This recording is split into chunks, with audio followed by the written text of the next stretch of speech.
Welcome everybody to live coverage of Event 5 of this year's Wera Tools British Kart Championships. We are back at Larkhall. It's our single visit of the year to Scotland.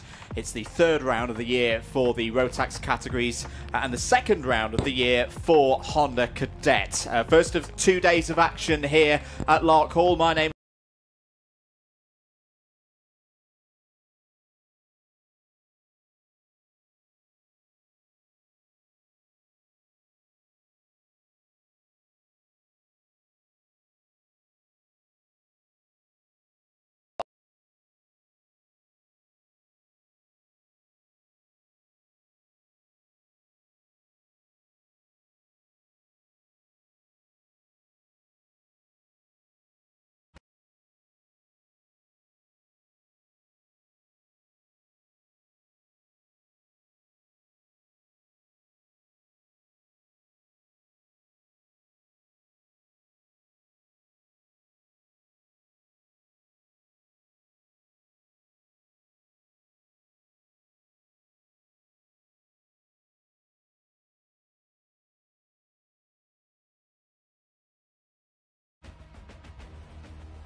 Welcome back, everybody, to Larkhall. Apologies for the technical issues. We're back with our live coverage of Event 5 of the Wera Tools British Kart Championships. My name's Andrew Mather, alongside me on commentary duties once again. I think it was this time last year, or a little bit earlier in the year when... I think it was May last year. When we first commentated together, Nicole. But we're back once again. However, it's a little bit different, is it, to when we had that scorcher of a weekend in May 2024. There's no way we were going to get two scorchers in a row. And even though there's been a British heatwave, apparently, it's not really hit here, has it? No, I think we'd be lucky if the rain even decides to stop. It's been non-stop since we arrived on Wednesday for setup. You know, classic Scottish weather. It's not so sunny Scotland this weekend, but provides a good opportunity for those drivers to show us what they can do on the trickiest conditions around one of those circuits that does prove who can deal with different surfaces and really maximise the most out of the grip that's out there on the circuit, because it can be found despite the track being wet and slippy out there. And I'm looking forward to seeing who's going to conquer today's first rotation of heats.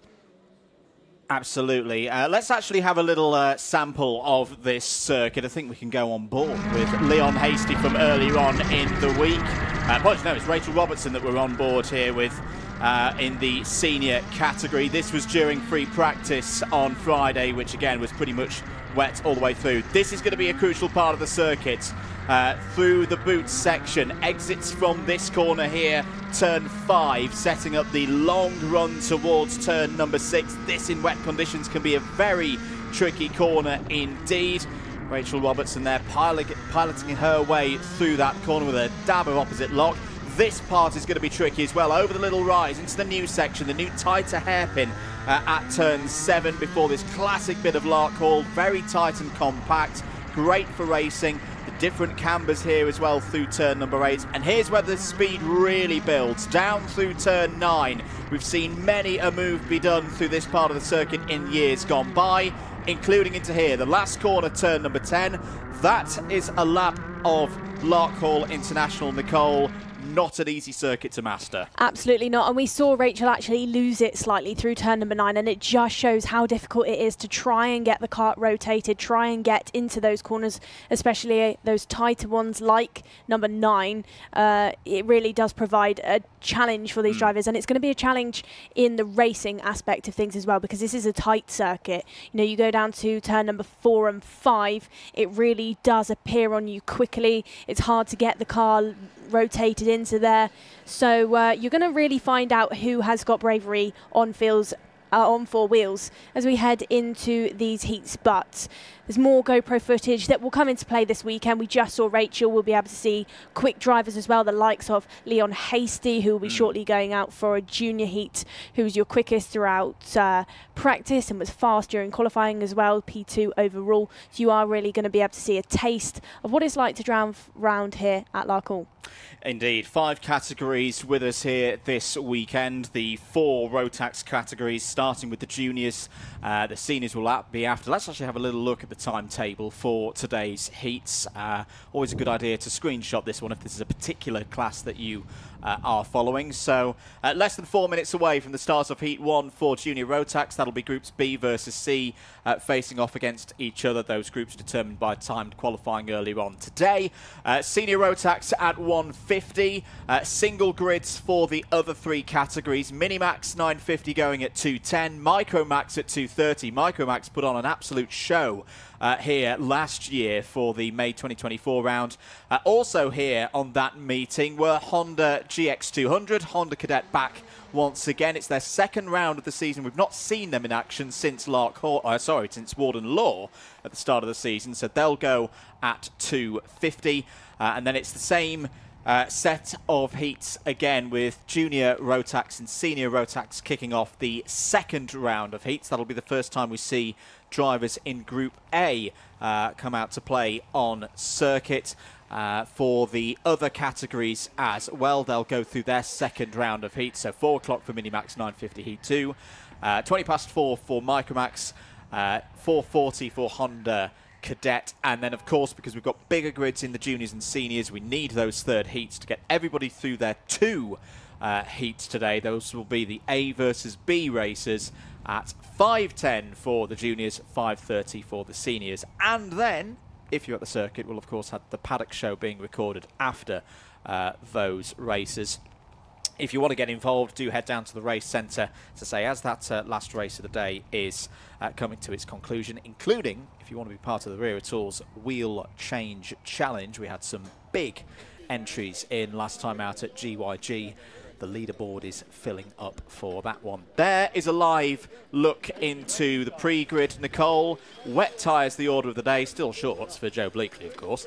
But what will the mechanics be thinking of at this stage of the proceedings? Are they quite happy about this because we're back to these, yes, wet but stable wet conditions? Yeah, it's one of those things where when a weekend is on and off with the weather, it provides a really unique challenge for the mechanics, you know, constantly having to adjust the setup, adjust the pressures, take the tyres on and off.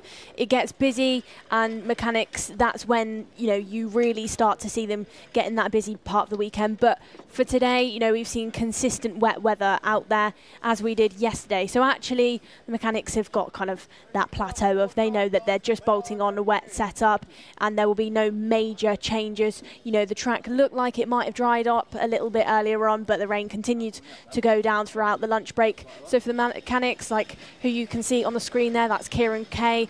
Tyre pressures is probably one of the big things that they're really thinking about within this one. They're not having to, you know, quickly chuck off a clutch and change, because it's not that wet, dry. It's a consistent wet weather out there. And as we say, a lot of the running yesterday through free practice were in these similar conditions. It's not particularly heavy rain here at Larkhall this weekend, but the word I will use is persistent. It just keeps driving on and on and on. But for the drivers, they know what the conditions will be like as a result of all that experience that they've had with it over the last few days. We are about set then for our first race of the weekend. Junior ROTAX Heat 1 is next.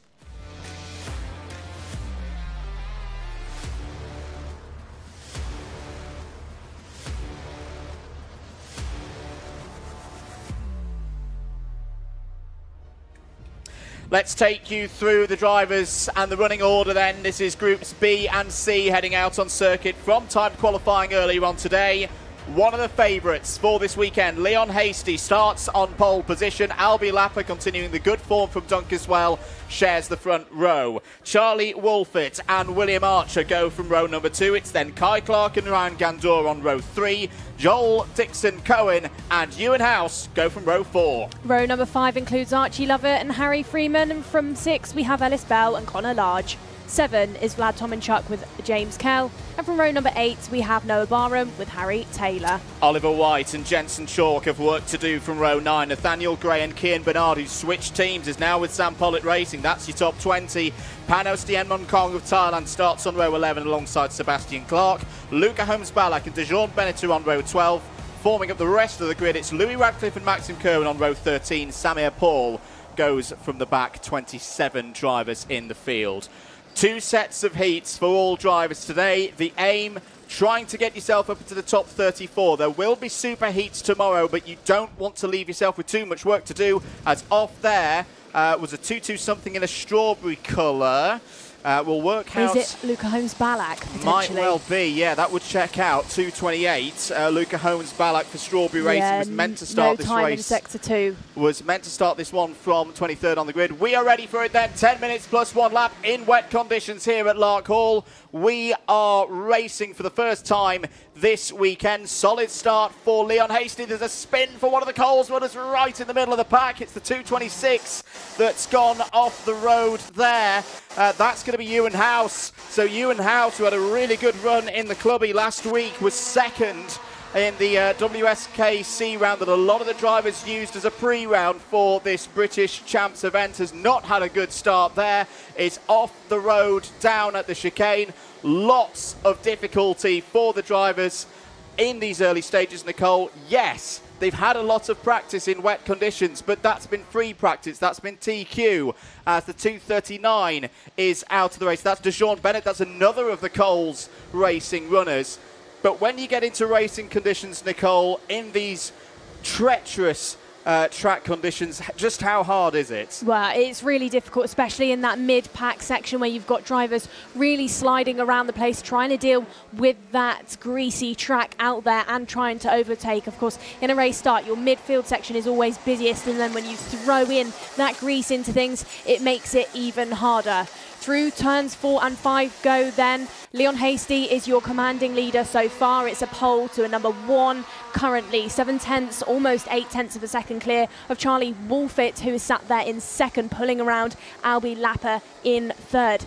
Lapper then, Andrew, maybe a driver we could talk about in the early stages of this race. Somebody who in this year so far, this first part of the season, has stepped up compared to 2024. Oh, massively so, and it's good to see Albie Lapper continuing that form. Third at the moment, had a decent run. Another driver who had a decent run last week during the club meeting actually took things on the road, but then a post-race penalty dropped him to third. The driver who picked up the win 1 week ago as a result is leading this race at the moment. 8 minutes to go. Leon Hasty. And what I really do feel for Leon is a big weekend. I know it's a cliche thing to say that a Scottish driver is expected to do well here at Larkhall, but if Leon Hasty is to add the British title to the O-Plate win that he had at PF International earlier in the year, for me, he has to score big here this weekend. He's 5th in the championship heading into this weekend. He's got to use that home advantage. Absolutely has. I remember one of the last times I raced actually was here at the Larkhall circuit, and at the time Leon and I were teammates. Yeah. And even back then in his earlier racing days, he was always very, very strong at this circuit. He's on home soil, and you can see the way he drives. He gets confident when he arrives at this track. Battles going on then into the tight 90 hairpin. That's between the likes of Freeman, Taylor, Vlad Tominchuk is getting involved, and William Archer as well, who in 2025 has made one of those team changes, a shock team change, moved over from the SPR team to KR to get back onto an OTK, is at the back end of that pack as well. Out of the final corner they go, and still these two teammates, your KR teammates, battling it out going into turns number 1. Change for second place. Albie Lapper is through. That's going to please Nana Babs in the comments. And a good move there past Charlie Wolfett. A bit further back, there was an attempt by one of the DHR drivers to move through the order. Further down the list, I can see Samir Paul's moving up from the back of the field. A little chat with Samir earlier, who was actually quite upbeat after difficulties in qualifying. Hasn't been around this circuit too much. and the only way is up. He's up 6-7 places now, just outside the top 20. So good response there for one of the privateers. I think that DHR driver that was on the charge was actually Maxim Kerwin, up by 6 places to get into the top 20 so far. He's the driver out there sporting the all-black carbon fibre liveried helmet. Through turns 1 they go, and now it looks like Lapper's being put under pressure from Charlie Wolfett. Of course, they switch for positions for that second place, but he can't seem to shake off Wolfett just yet. And Kai Clark is starting to light things up as well. It's a 3-kart battle for this P2. But everything that it's done is given Leon Hasty, your driver who's just gone purple on the sector, a 2.8 second lead. Yeah, it's good stuff at the moment from our race leader. Kai Clark putting the pressure on. You can see him there in the Team UK suit. That's what he got as a result of qualifying through to the ROTAX Grand Finals at the back end of the 2024 season. He's been having another positive run for KR Sports so far this year. Just over 5 minutes of this race to go then. Looking solid at the moment for Leon Hasty. Albi Lapper literally soaking up the pressure in these rainy conditions there in second place. Wolfett third, Clark fourth. Archie Lovett having a quiet race but a solid one in fifth. Is up 4 places so far in this race. Dixon, Cohen, Freeman, Tomanchuk, Archer and Barham all in the top 10. This is of course 2/3 of the field. If you're expecting the likes of Jacob Ashcroft, Cameron Nelson, they're all in Group A. We will see them race for the first time later on today. Biggest mover at the moment in this race, Nicole. We go down to 14th place. Louis Radcliffe up 11 spots for Sam Pollitt Racing. That's something I think you're going to see quite a lot of in these kind of conditions where you trip over each other a lot at those starts. You're going to see really abnormal jumps really quickly where drivers can actually really easily pick off 8 to 12 places in really early laps, because you just capitalise off of drivers sliding wide, bunches of karts catching each other out in these wet conditions. Hasty continues to go faster. It's a 59.37, which is the time to beat.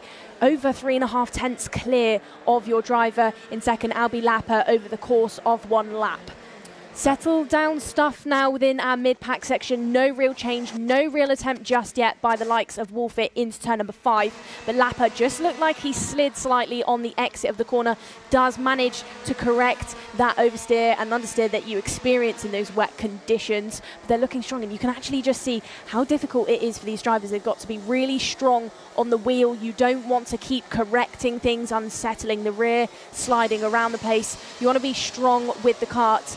You can see here then on the exits of the infield hairpin, drivers actually avoiding that sausage curb on the outside, avoiding this one as well, which you typically would run in dry conditions. That's because these drivers want to minimise that wheel spin from the rear end as much as possible. You're going to see them trying to avoid those rumble strips and avoid the paint lines as well, because that's somewhere else that you really experience that wheel spin. It's something I was having a little watch of yesterday, Nicole, during the build-up show that is over on the Karting UK YouTube channel and beforehand as well. But through here, a lot of the juniors and the seniors go really, really deep, and it's because they don't want to slide, isn't it? On the exit of turn number 5, so it almost looks like they're having a crash through turn 4 and straight on. It's out of the race. There is the 224. Unfortunately, that's Oliver White. For Hunter Motorsport, also out of this race from the early stages. Luca Holmes-Balak, we saw, was out of the formation lap. Jean Bennett, if you're just joining us, did not continue round at the end of lap number 1. We should note as well, how's Ewan House getting on? Is back into 22nd place, but that's still a loss of 14 spots. Meanwhile, good old scrap going on here. Joel Dixon-Cohen, unfortunately losing a few positions there on the Thule Motorsport 267. This is all around the second half of the top 10.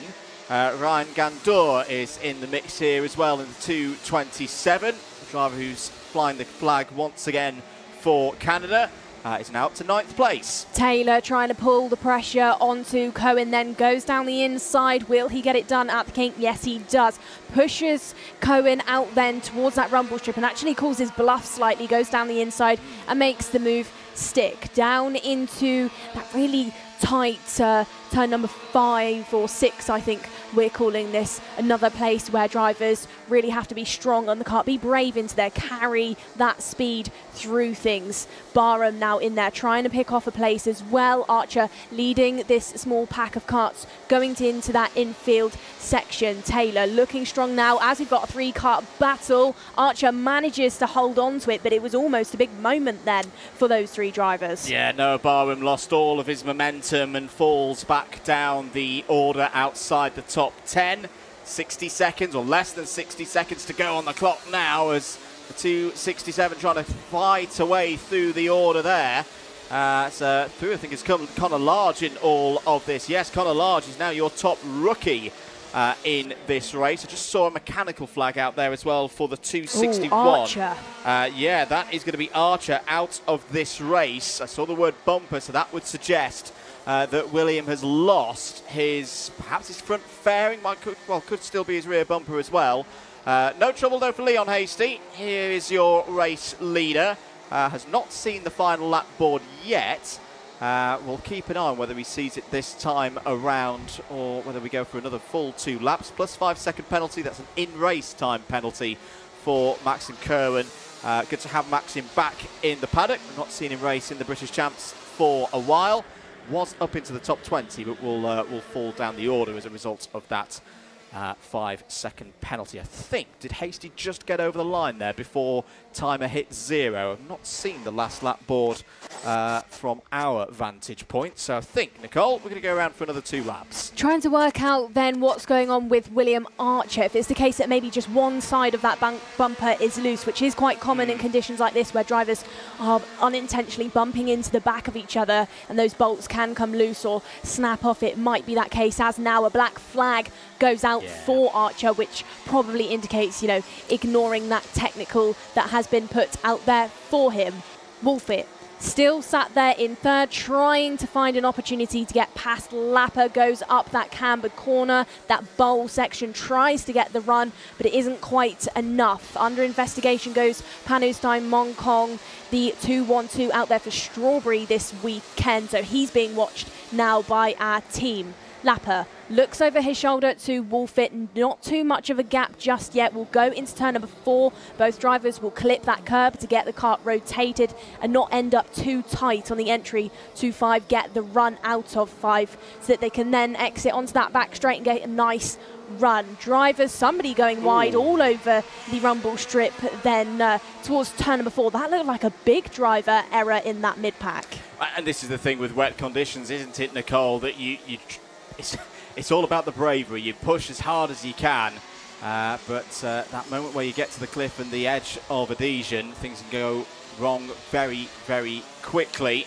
No problems, though, for Leon Hasty. This is a good start to the O-Plate Holders weekend. Didn't quite get pole position earlier on from TQ, but it's taken this win from the front of the grid in this Group B versus C race. Hasty proceeds into the 2nd round of heats with a perfect score. Albie Lapper P2, Wolfit, Clark and Lovett all in the top 5. Harry Freeman over the line there in 6th. Now, William Archer did take the checkered flag there, so maybe a little spot of bother after that, because we did see the black flag come out for the 261, if I'm not mistaken. We saw the technical flag come out, of course. Ryan Gandor 8th, Vlad Tomanchuk in 9th, and Harry Taylor completing the top 10. Good drive there from Taylor, up 6 spots. Connor Large, P11, the first of the Wera Tools British Kart Championships rookies. Good result there for Large. Noah Barham, Louis Radcliffe, James Kell and Ellis Bell all in the top 15. Radcliffe, your biggest mover in that race, up 12. Joel Dixon-Cohen, Nat Gray, Panos Diamond-Kong, Maxim Kerwin and Ewan House all home in the top 20 on the road. Should stress, though, this is a provisional result, and there were at least a couple of 5-second penalties across the course of that race and investigations ongoing. Kieran Bernard, P21, ahead of Jensen Chalk, Samir Paul, Sebastian Clark. 3 non-finishers, Oliver White, Luca Holmes-Ballack and Deshaun Bennett. Into the scrutineering shed goes Leon Hasty. super run there for him, Nicole. Super run, and something I think as well as that home ground and track knowledge advantage that will be helping Leon in these conditions is his height. Yes. He's a taller driver for the junior grid. That's really going to help him. He can shift his weight over the kart. He can shift that centre of gravity, which in conditions like this you want when you're sliding around the place. So I think that's going to really positively benefit him. It's not to say that smaller drivers can't be fast in wet conditions. I think one of the quickest drivers I've ever seen in wet conditions was Ethan Jeff Hall, who's a much shorter driver in his karting days. Of course, Ethan out there in the British F4 grid this weekend at Silverstone, but he was a driver that was shorter but still really good in wet conditions. But you do see those taller, bigger drivers really come to life sometimes when you're out there on a wet and greasy circuit. 2-1-2 heading into Parc Fermé there as well. Panos Moncong, who I had a little chat with on the build-up show yesterday. Do stick around, more racing to come here at Larkhall, of course. If you are particularly following the juniors, A versus C race will be at 3:20 this afternoon. That's UK time, of course. Appreciate that we've got people tuning in from around the world. Forgive me, I'll let you do the time conversions as to what that means for your local time. But 3:20 here in the UK for A versus C junior ROTAX race. For Group B, so that was anyone who started on the inside first, third, fifth, etc. They will next be out right at the end of the day at 5:10. Let's have a look at some of the highlights from that first race of the day, Nicole. Leon Hasty absolutely nailing the start. Absolutely busy stuff for the rest of your field, though, especially through that first lap. The likes of Harry Taylor and William Archer getting all involved through turns 5 and 6. They can see Taylor just almost losing it over that curb and had to fend off his teammate of Noah Barham. Taylor getting it wrong over the grass and going into that banked corner. Wolfit applied the pressure continuously in the early stages to Albie Lapper, and then we had drama going on between the likes of Joel Dixon-Cohen. Archer was getting involved, as was Harry Freeman and Ryan Gandor. That was your midfield section throughout the whole race, who really battled it out, who had a lot to say to each other. This was a point then where Wolfit was trying to pick off Albie Lapper. He was trying to reduce that gap, but it wasn't quite enough. Lapper continued to circulate in P2 and finished it off in that second spot, 5.5 seconds behind your race winner of Leon Hasty. Very good stuff from the junior ROTAX drivers.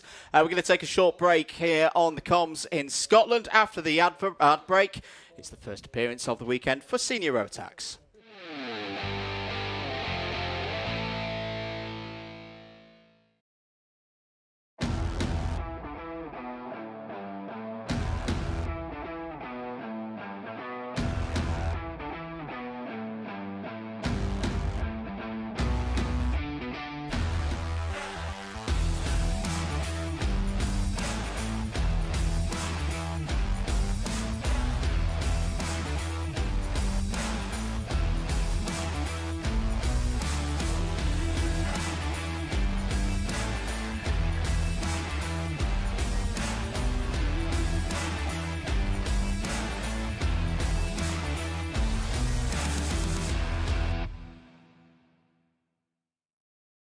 Here at Demon Tweaks, you probably know us for our massive kartwear range. We've got everything from suits, boots, gloves and helmets from the biggest brands in the business. But we are so much more than that, because if you're looking for kart parts, well, we've got you covered too. We've got everything from ROTAX parts, sprockets and chains, discs and pads, data loggers and dashers, fuel tanks, steering wheels, bead breakers, and loads more. But of course, it doesn't just stop at the track, and if you're looking to build your skills in the sim, then we've got everything you're gonna need to build the ultimate rig. So whether you're just getting started or you're already at the top of your game, Demon Tweaks has got you.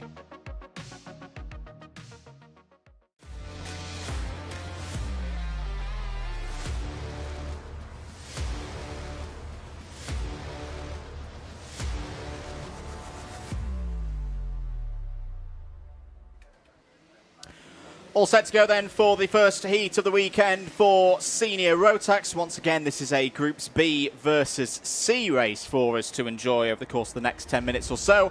Matthew Higgins starts on pole position. He's joined by his fellow Welshman, Matty Hingley, on the front row. Freddie Ingram and Archie Walker go from row number 2. Walker was very quick yesterday in free practice.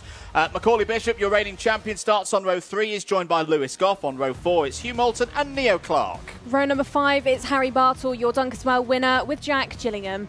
From 6, we have Mikey Walker and Kean Garrity. And then going from row number 7, we have Jack's Motorsports Pearson Bullock Carter, with Strawberries Charlie Smith. Jack West and Luke Bates go from row number 8. Rachel Robertson and Deacon Russell go from row 9. Kai Veach and Harrison Crowther go from row 10. And then Sam Kelbrick and William Pemble form up row number 11. We should note as well, good couple of GCR, Guy Cunnington Racing drivers in this field, such as the 366 there. Unfortunately, Guy is not taking part in this weekend. Had a quite sizable incident here last week during the club event. I spoke to him this morning. He's still working hard in the paddock. He has had surgery already, one of them, and then it's going in for another one next week. We just wanted to take this opportunity to wish Guy the best. Hopefully we will see Guy Cunnington back on the grid later on this year, but sadly it does mean that one of our championship contenders is pretty much out of things as a result of those injuries from last week. Right, to the racing then. On track here at Larkhall. We are ready for things in Senior ROTAX. It's a good start for Higgins. It's a better start for Freddie Ingram. Ingram gets down the inside. Matty Hingley is out wide. That front row start has not gone his way, Nicole. Hingley, who was so strong last time out at Dunkeswell, a lot of work to do now. It's back to probably around 15th place. Well, your two drivers that started on the front row have both lost a number of positions. Matthew Higgins gets past Charlie Smith and picks off one of those, but like I said, Andrew, Matty Hingley has lost 12 to 15 places. I think he finds himself at the back order of your field. Bishop, your number 1 from 2024, finds himself as your race leader. It was a third row start, but now he's out there going into that banked, cambered corner as your new race leader, as we've got drama in the background. That included the likes of Rachel Robertson, your driver, who we saw that camera onboard footage get lost on the back end of the field. She finds herself all the way back down in the order now. Bartle in the background trying to get involved, as was Hugh Moulton. Through turn number 1 and 2, they go then. Through the order, Bishop leads from Higgins. Teammates, will the teammates work together? Because they've got Freddie Ingram there in number 3, who has pulling around Archie Walker and Bartle now as well. But it's a 2-car breakaway out in the front.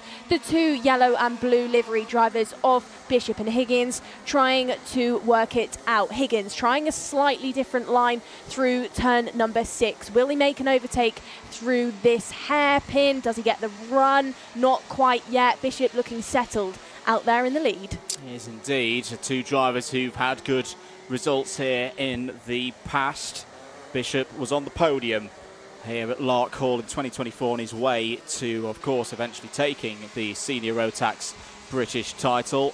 For Higgins, he was on the podium back in 2022 behind his then teammate Kai Hunter. A similar story as well, if you are expecting drivers such as Kai Hunter, others who are thinking, oh, they're not out on circuit at the moment, don't worry, they'll be in Group A, and we'll see them later on today. Very intriguing situation as well for the DHR drivers. Bishop, as well, it's been well talked about, didn't compete in the first event of the year, was under licence suspension at the time. So it's effectively used his drop scores in that first event. But a big weekend here at Larkhall could potentially pull him back up the standings by quite a distance. Had a bit of a quiet weekend back at Dunkeswell. In 4th place through the heats and then 7th in the final. For Higgins, it's really been a roller coaster season so far. He's been knocking on the door of ending this streak of results where he's not had a win in a round of the British Kart Championships for a while. He was the top driver through the heats last time at Dunkeswell. The final didn't go his way. 2 drivers both capable of winning the round here, Nicole. How do you see them playing it through these heats? Well, these 2, of course, are your 1 and 2 going into the championship. You've got the GP plate, you know, that's a big title to have under your belt.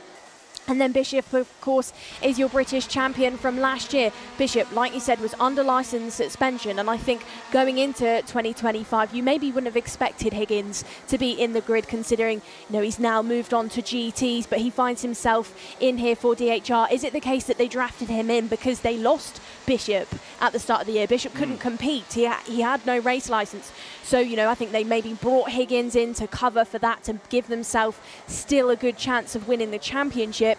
But with the charge that Higgins has had throughout the championship so far, they've decided, let's keep him in, even though Bishop is back with a race licence. Now, they're still battling it out through that final corner. Matthew Higgins takes that wider line to keep the minimum speed up, try and get the charge down towards turn number 1 and 2. The gap between them on lap-wise then. The best lap so far for Bishop is a 59.6. For Higgins, it's a 59.4. So Matthew is 2/10 up from Bishop there, but there just hasn't been an overtaking opportunity just yet. But I'd say Macaulay is feeling a little bit under threat because he looks over his shoulder as they go down that back straight to see what the gap is. As now, I think both DHR drivers are more than aware that Harry Bartle, your fastest driver on the circuit, your driver sat in third, is starting to creep up behind them. Well, yes, Harry Bartle, who had a bit of a difficult time in qualifying, hence he was starting on the 5th row of the grid for this one. Remember, the time qualifying order determined by the best 3-lap average for all the drivers out there. But Bartle, we know, is in good form. Very strong, of course, back at Dunk as well. Was very strong here during the club meeting 1 week ago. Won it again. Many of the drivers that you see on the grid here this weekend, whether they are from this part of the world or not, they came here to get some laps under their belt, to get some race practice around this circuit. And Bartle did take the victory, the WSKC meeting. See him there taking a huge amount of curb into turn number 4. But Bishop still holds this lead from Higgins. Bishop doing a fine job to defend, but not defend too hard to then lose these two teammates too much time back into the hands of Bartle. And Archie Walker there as well in 4th place we need to keep an eye on, Nicole. I was very impressed with Walker yesterday. He was showing some really good pace through free practice. 8th in the standings going into this weekend, but we know Archie's talents, we know his strengths. This could be his weekend. He's on a bit of an upward trend from the very start of the season. 6th last time out at Dunk as well, running in 4th place at the moment. This is good stuff for the KR Sport driver. Absolutely is. Walker is one of those drivers that's been in the game for quite some time. He was 14th last year when we visited. Can he, get back up the order this year? He's on the right path to do so far. Just yet, he's got some good pace behind him, but Walker, I'd say, just needs to be a bit braver in those race starts sometimes, get more stuck in. Higgins still trying to find a way past Bishop. No attempt just yet. And Bartle is looking really strong there in 3rd place. You can see Higgins and Bishop taking those two different lines through most corners.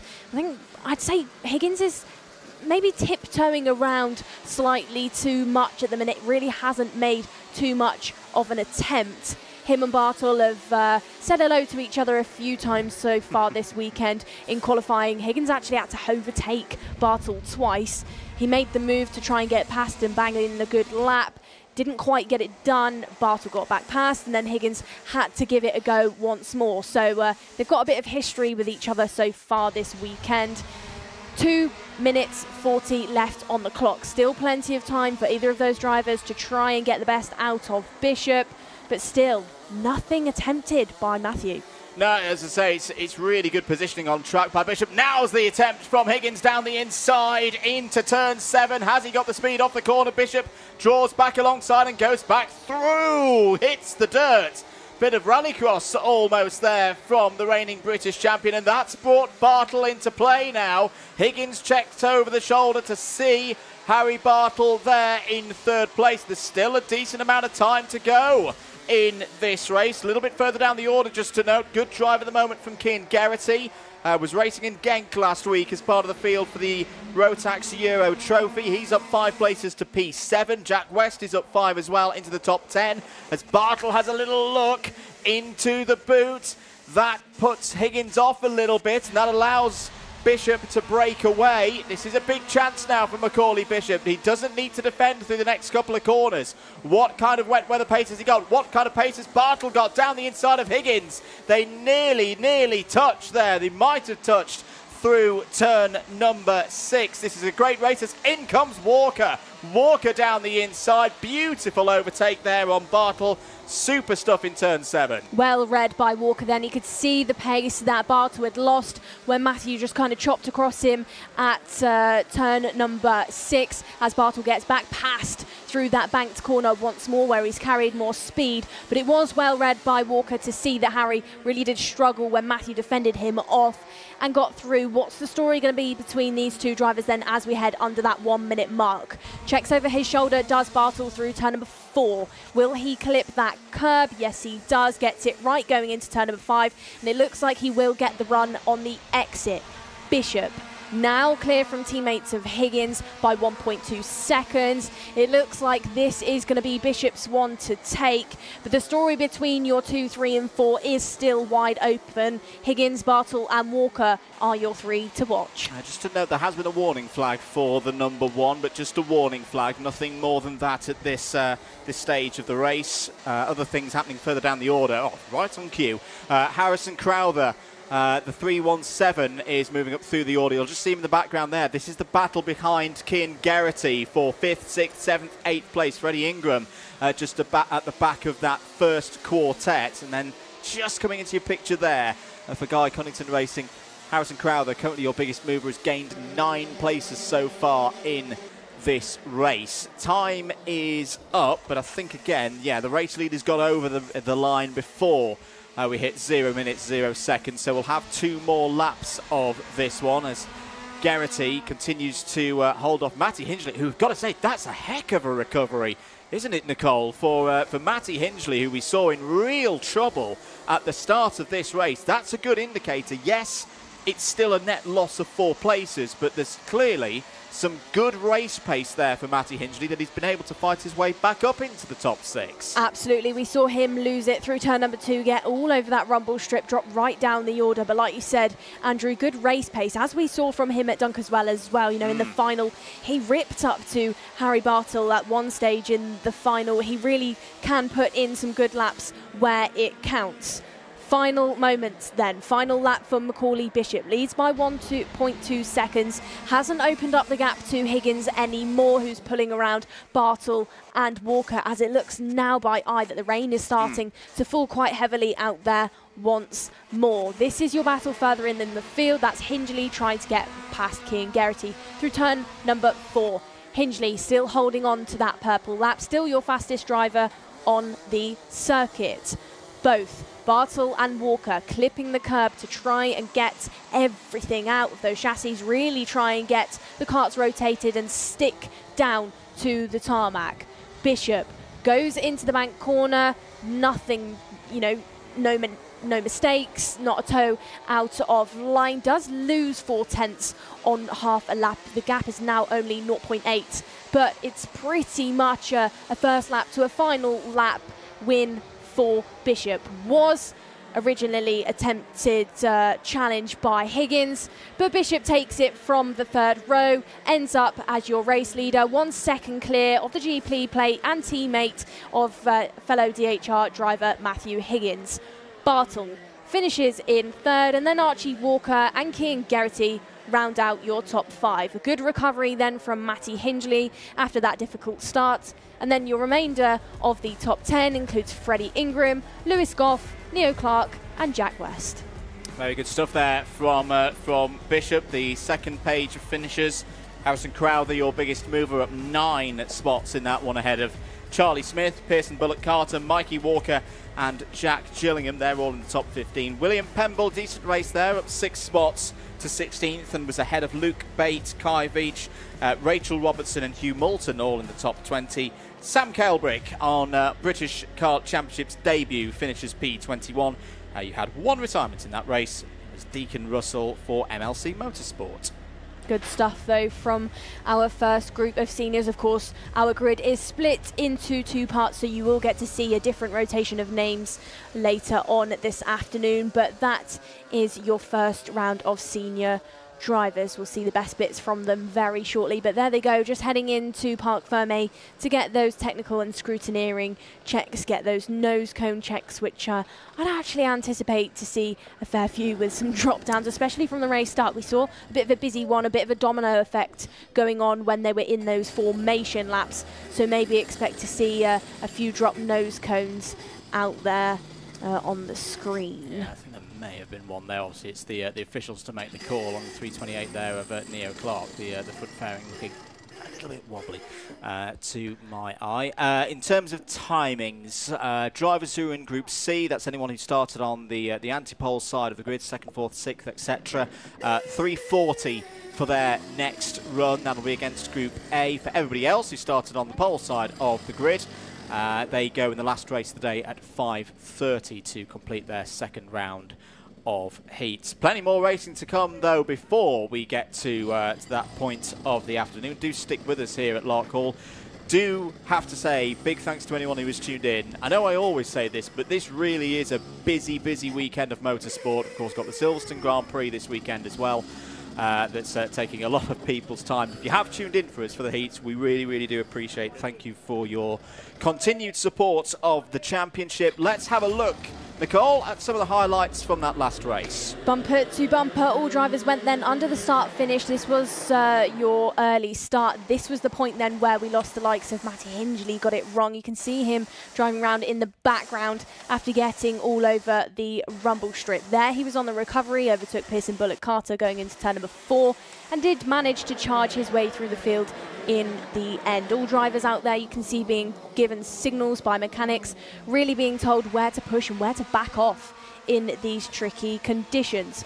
Bartle in the later stages of the race did catch up to your two race leaders of Bishop and Higgins, who battled it out in the early stages. There you can see Higgins making that overtake, but didn't commit to it quite enough because Macaulay did find his way back past, did clip the grass, but was lucky enough to be able to hold on to it through the banked corner of turn number 8. Bishop then ran away from things as Walker got involved and challenged Harry Bartle. And then we went into a bit of a lull phase within the race where no major changes went on for the rest of things. Like we said, Matty Hingley did manage to get packed past most of the pack out of there after that early mistake. But it was Macaulay Bishop, the number 1 from 2024, who took the victory in the end. Very good stuff there from the seniors. The rain continuing to beat down on us here at Larkhall. We'll take another short break. Coming up after this, it's Minimax.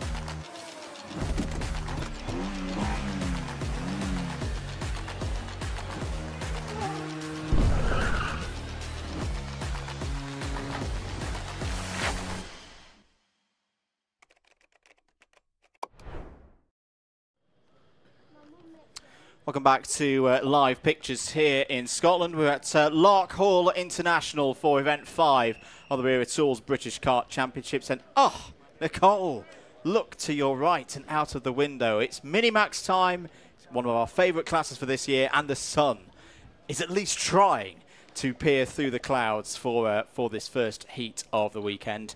Minimax has been really unpredictable so far this year, hasn't it? I was having a look at the championship standings, getting myself back into the ROTAX groove.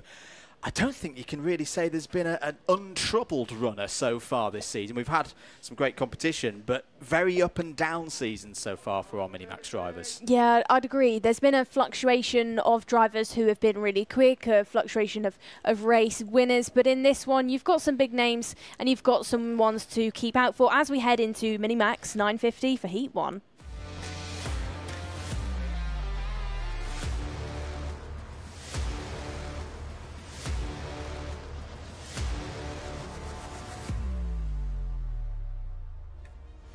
26 drivers on the grid then for Minimax 950 this weekend. Here's how they line up for heat number 1. Ryan White is on pole on Scottish turf, is joined by Emerson McCanty-Uren, your winner last time out at Dunk as well on that front row. Alfie Ward and Ollie Spencer. Spencer in new colours for this weekend. They go from row number 2. Joshua Griffin, another one of the favourites here this weekend, starts on row 3 alongside Max Jolly. Nelson Taylor and Maximilian Abrahart are found on row 4. Row number 5 looks like Alfie Mayer alongside Arthur Farrow, who has switched teams to SFR from DHR. And then from 6 we have Lucian Smith with Riley Murrow. 7 includes Otis Cleary with Tom Reed, and then going from row number 8 we have on home soil Josh Cormack and James Devereaux. On the 9th row of the grid, Aidan Hammond and Leo Living, Sebastian Behrman and Joshua Cook go from row number 10. It's James Roots and Jensen Walker on row 11. Fraser Anderson and Austin Oman, who won in Micromax here last year, they go from row number 12. Harry Radcliffe and Christian Sanguinetti complete the 26 runners. It is wet tyres for everybody out there. The sun has appeared for, I think, the first time this weekend, but it's still a very damp track out there. Very interesting front row this. Ryan White, okay, maybe has a bit of home field advantage. But does have the driver who won in this category here last year alongside him on the front row. Are we good for a race start? No, we are not. From at least what I saw there, Nicole, the front row was not in the right formation to allow our race director for this weekend, Dan Ashton, to hit the big green button. I don't actually know if it's a big green button, but I like to think it's a big green button. That wasn't quite the formation across that front row that we were looking for from my perspective. So we go round for another formation lap. You said something a minute ago then, Andrew, a damp track, but it's a damp track that has a habit of drying very, very quickly. It's one of those tracks, one of those surfaces where in the blink of an eye, it does just form a dry line. So maybe see that develop as the day goes on if the rain holds off. You know, it's one of those, it really does shock you how quickly the water clears off that circuit. Indeed. So 10 minutes plus 1 lap once again for our Minimax 950 drivers. Just a quick rundown of how we are looking in the championship going into this weekend. Max Jolly is your championship leader from Tom Reed, Alfie Mayer, Lucian Smith and then Emerson McCanty-Uren. But as we say, pretty much every single driver has had at least one score of the 4 so far this year, which by the autumn they would hope is going to be a drop score. What are we going to see this weekend? Well, we're going to see another formation lap there. Now, what happened to Emerson McCanty-Uren there? Just didn't seem to accelerate at all. That triggered another extra formation lap. You saw the amber flashing light come on to the digital display there. So we'll go around again, but that was a very intriguing situation for the number 3. He has dropped all the way back down the field then. I'm trying to see, there you can see him just going down the start-finish straight, but like you said, just couldn't get off the line. Could the DHR car. No mechanical gremlins by the looks of it, because he's still circulating at the same pace as the rest of the field now. But I think he's going to be in a rush to try and get himself into the correct formation now before that cut-off point. He is. The drivers have got to get themselves in the correct order by Marshall Post 8, and I think Emerson McCanty-Uren is just about going to do that. So yeah, it's just coming out and over the top of the hill here, and before the high-speed chicane. That's the point at which drivers know they've got to get themselves in 2x2, and once they cross the yellow line, they cannot change position between here and the race start. So hopefully we are good to go and get this Minimax 950 first heat of the weekend underway. Ryan White on pole position, former Honda Cadet champion, of course, in the Rio Tools British Kart Championships. What can he do here for Hunter Motorsport from pole position? We're building up now. Lights are out. We are racing in Minimax 950, and it's a good start for White. It's a very aggressive start as well for Ollie Spencer, who managed to weave his way through. Emerson McCanty-Uren has fallen down to around 5th or 6th place. It's White leading into first turn. Alfie Ward has had a decent start as well. From row 2 is now in 2nd place. Pinch point for these drivers then through turn number 1 on these early stages. You just saw Emerson get squeezed out towards the outside by the likes of Oliver Spencer. You also had Ryan White and Alfie Ward get involved as well. Now there you can see Emerson trying to pick off places. I think that is Joshua Griffin that he gets past. Now goes down the inside through the hairpin on, I think that's one of the SFRs, as drama going out of the hairpin then, almost big moments then. That is for Alfie Ward, as we've got drivers spinning round through that banked corner. Is that Riley Murrow that we've lost in the background? As we've got somebody going off, that is Pharaoh, now the 1-2-4, who's jumped over to SFR, gets onto the grass at turn number 9. Well, all the drama in the second half of that first lap then. Tom Reed, the farmer, was also in trouble coming off of turn number 8. So it's Ryan White leading, Ollie Spencer second, Emerson McAndrew is back up to third place, Alfie Mayer and Alfie Ward completing the top 5. As I say, drivers who have not made it round at the end of that first lap. Arthur Pharaoh. At Emerson there. Down the inside, sorry Andrew, the exit of turn number 5, absolutely mastered it, did McAndrew Uren there. Got straight past Ollie Spencer as if Spencer was stood still, and now he's going to be trying to charge up to Ryan White. Spencer has a look down the inside through the hairpin, but Emerson says no. Who's going to get the run to the banked corner as Spencer tries to get aggressive, but Emerson manages to hold onto it. M is good in these wet conditions, but gets it wrong out of the banked corner, as we've now lost drivers once more getting caught out. That was the 1-4-4 that we just saw spin round. Lucian Smith got it wrong. Those drivers really struggling, as Emerson now loses another position, gets forced out onto the exit of the rumble strip, actually completely over those track limits. I think that's Max Jolly that was pushing out, and now he'll have to pick off places once more. Going into turn number 5 they go, and Ryan White has been gifted a 3.1 second lead. Yeah, Ryan White will be delighted with this. It's a bit of a no-holds-barred battle behind.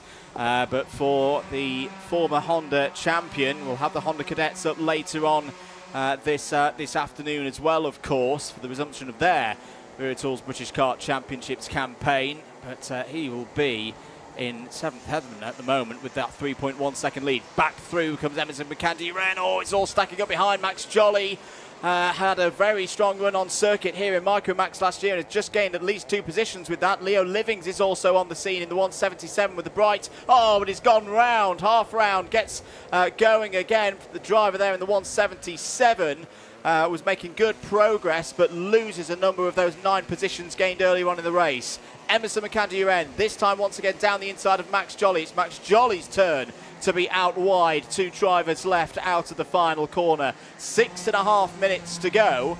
Ryan White's lead is starting to be cut though, Nicole. That was a good last lap from Alfie Mayer.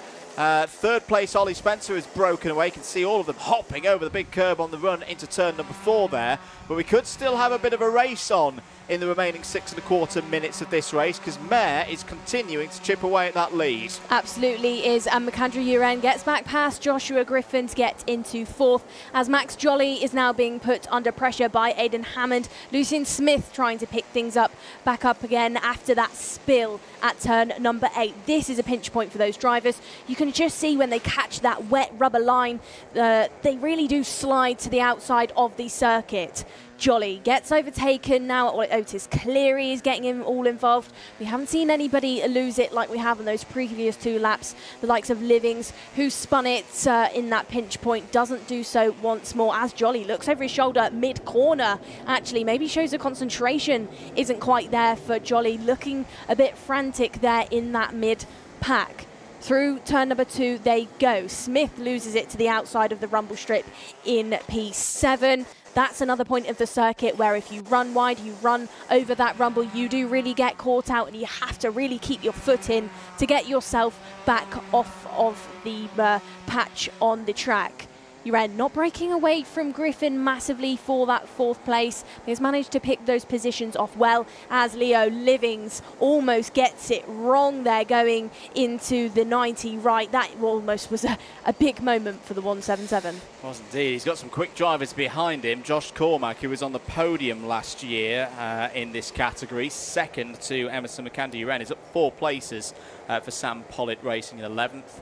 And another Sam Pollitt Racing pilot immediately behind. Oh, there's a little spin there was that the 191 going round? If it was, that was Nelson Taylor once again through turn number 8. But Austin Oman, you know, this time during the meeting last time we visited, wasn't quite last year, it was back in May 24, Sam Pollard Racing hadn't even won a race around in the British Kart Championships, and of course won 2 that weekend. Austin Oman was one of their victors in Micromax, and showing again that he's got the speed around this circuit. Started 24th, is now up to 12th. 4 minutes to go in this heat. Ryan White is holding that lead now.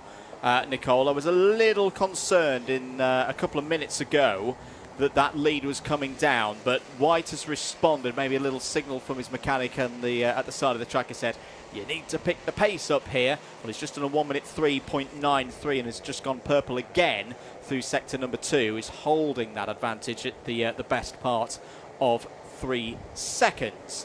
3.5 minutes to go then. We're having a look at the battle here for third backwards. It's kind of 2 big groups at the moment. The first one back to Alfie Ward in 6th, then this second group, Lucian Smith, Max Jolly, Leo Livings and Otis Cleary. Otis Cleary, a driver I've been impressed with so far this weekend, Nicole. Shouldn't be ignored that he hasn't run so far this season in the Wera Tools British Kart Championship, so you could maybe forgive a little bit of race rust perhaps at this level. It doesn't seem to be a problem at the moment for Cleary. Has been running in the top 10 in this race, and he's been pretty consistently there through free practice so far this week as well. Down at the inside of Oliver Spencer goes McAndrew and then breaks back into that top 3. These 2 drivers, they are familiar with each other. They were familiar with each other all year last year as they head out of the left-hander hairpin. Spencer goes down the inside, tries to make it work. They get a bit of aggressive. Both drivers almost lose it, but they stick to the tarmac and continue to go round in that 3rd and 4th. But that was an almost big moment for the number 3 and the number 8. I think those 2 need to be careful throughout the duration of this weekend, because they both almost lost it there to the likes of Griffin, and Alfie Ward sat right behind on their tail. Yeah, it was an aggressive move from Oliver Spencer, who eagle-eyed viewers will note has changed colours, is now with the global karting team. That's what he's doing on a national level. He's now racing with the Stan Peck's organisation in his European campaigns. I do sometimes see that from drivers, that they take stock mid-season and decide to go in a different direction perhaps for the second half of their championship years. 1 minute and 45 seconds remaining on the clock. Still plenty of time here for things to change in Minimax 950. Looking a little bit further down the order, another driver who's changed teams at this midpoint of the season, Sebastian Behrman, is up 4 spots. And into the top 15. Big weekend for the Behrman family, of course. Ollie Behrman in his first British Grand Prix at Silverstone.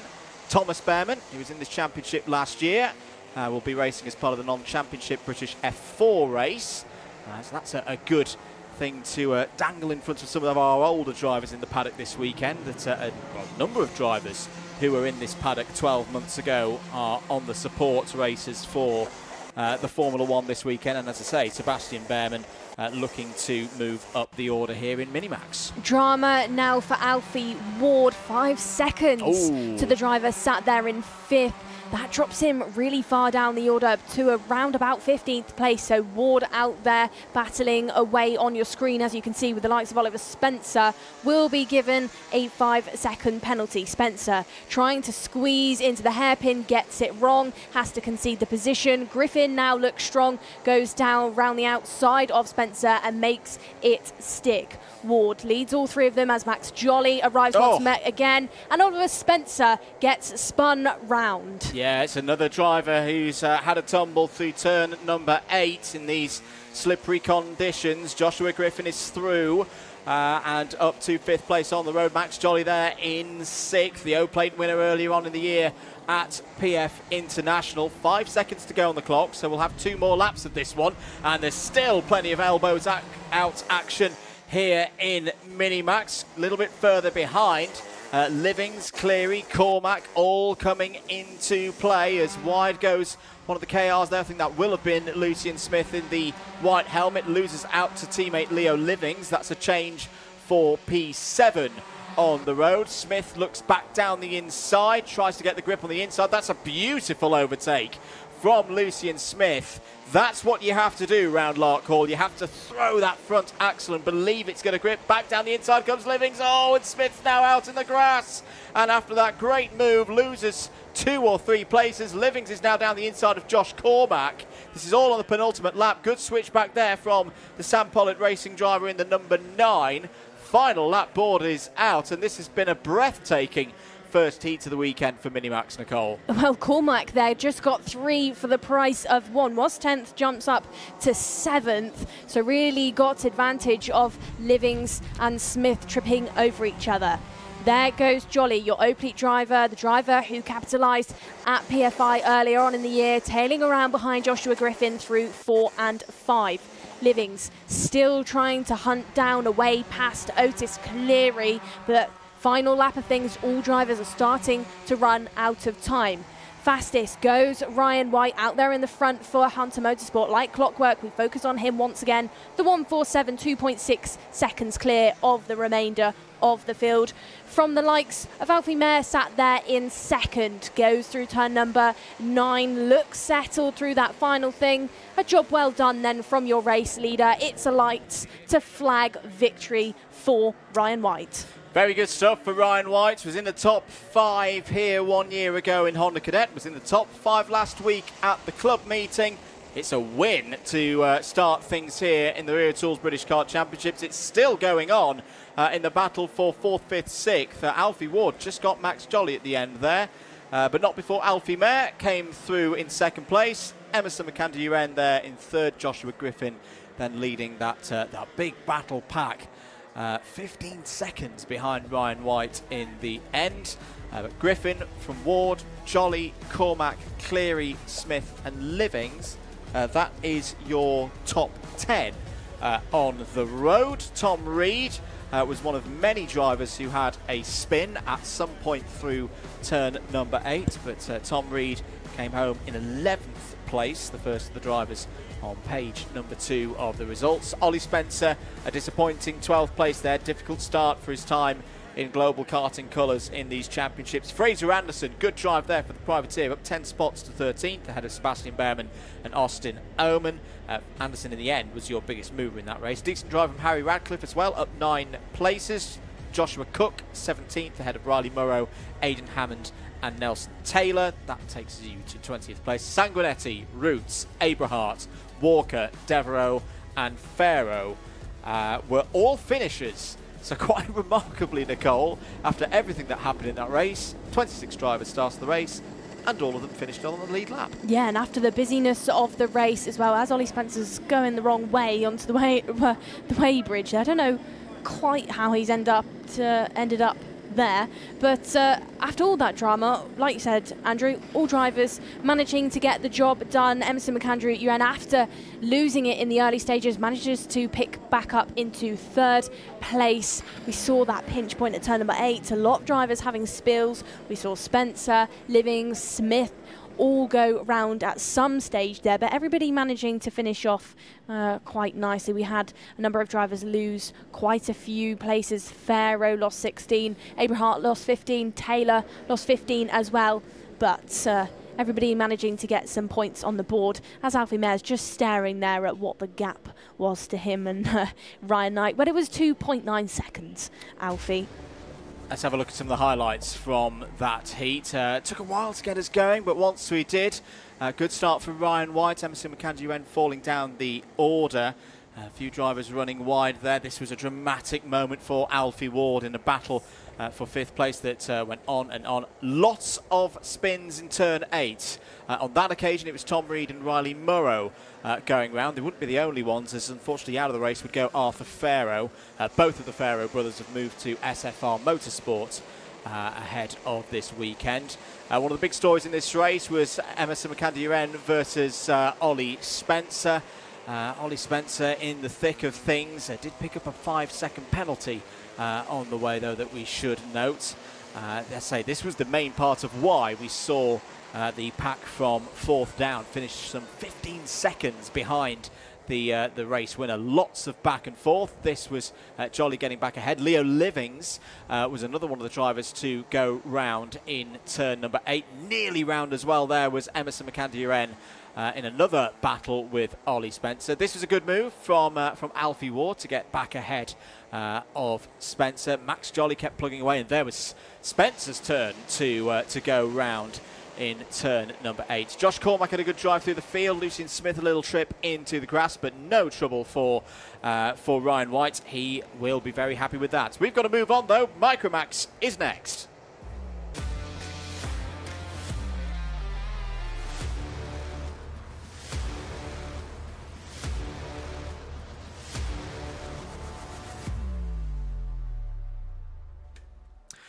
Let's take you through the grid then for Micromax UK. First heat of the weekend for them. On pole position, Charlie Page. Joining on the front row is Benedictas Masiokas. Dian Pahal and Harris Barber go from row number 2. Alfie Garrett and Albie J. Stubbs go from row 3. Then it's Ralph Martin and Dax Farrow on row 4. From row number 5, we have Arlo Gamble with Sebastian Crawford. And then from 6 is Otto Ami with Freddie Walker.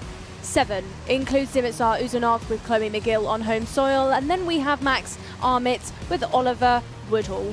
Shortly behind and on your final row is William Mazzali, and new to SFR Motorsports, like Andrew said previously, we have Albert Farrow sat in the OTK, rounding off your field of Micromaxes for their Heat 1. Looking forward to this, Nicole. Micromax last year in our Larkhall visit were one of the highlights of the 2024 season. What have they got here in 2025? Well, I think we're going to start with an extra formation lap. The acceleration maybe a tad early there for our race director's liking. So there it is, the flashing yellow light for the drivers. The acceleration zone starts probably, what would you say, Nicole, about 80 metres out of the final corner over the yellow line. It's quite a short acceleration zone here at Larkhall before the start line. Yeah, you're going to see false starts quite commonly in wet conditions like this, because obviously you're sliding around that final corner because of the water down on there anyway. So you've got half the grid trying to accelerate out of it, and then half of the grid trying to deal with the slide on the apex of the corner. So that's something why you're going to see probably a few false starts this morning. In your grid, though, for this one, you've got Benedictas Masiokas, Alfie Garrett. They're two drivers who here last year, were your best. The remainder of the field, Oman, Millwood and Alfie Mayer, who were in your top 3, have moved to Minimax. So Benedictas and Garrett are maybe your ones to watch within this one, but don't count out the likes of Dian Pahal, who's in there as well. But maybe just keep an eye on those two other names, because they've got experience around this circuit in the Micromax category. So it's championship leader Masiokas versus the driver who won in the club meeting here last week on the front row. Are we good for a start? No. Again, a little bit eager on the gas there from the front row, so they'll go round for another one. But you're very right, Nicole, to point out Dian Singh Pahal. I always credit the Larkhall visit last year. Somebody's lost it. Yeah, and I think also I'm seeing red flags out on circuit. That is the Sam Pollitt Racing number 72 of Arlo Gamble in the wall. That is a real shame for Arlo, who'd had a good qualifying. Big step forward from the results that we saw, or have seen, from Arlo earlier in the season. But the red flag is out to maybe, I think we've only seen, there is Dan Ashton with the distinctive yellow ear defenders on. I think this is going to be race director just going, right, let's have a little recap of how we want these races to start, drivers. It's one of those, Dan is going to say it probably in a different way, but you can't win the race before it started, guys. Correct. It is one of those. He will be telling them just steady up, slow it down out of that final corner, because he's not going to send them until he's happy with it. No. And clearly accelerating too early then were our micros. Just to go back to Dian Pahal there in kart number 23. As I say, when we were here May last year, that was really the point where Pahal took a big step forward and went from being, I wouldn't say making up the numbers, but maybe in the midfield, to D then being at the front of the field. Let's have a little listen though before we continue with that with Dan Ashton.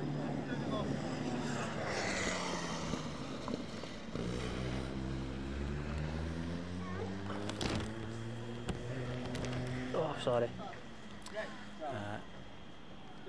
So I think, yeah, Dan Ashton is just going to call the drivers over for a little chat here to make sure that we don't get any further formation laps. So, yeah, so he's just taken the front row for a chat here, Nicole. What do you think will be being said at this point? You know, just steady it up. They're responsible for the remainder of the field. Let's have a listen. The last corner and leaving everybody for dead, and you're both pulling away.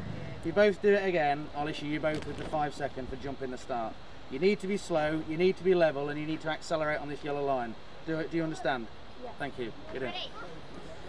Very direct and to the point there from our race director that yes, it's a shared responsibility of the front row starters to get the start right, and that they were just both going early. It wasn't one single driver's fault per se, but they have used 2 out of their 3 times they can do it, shall we say. If they do it again, as it will be adjudicated as a false start.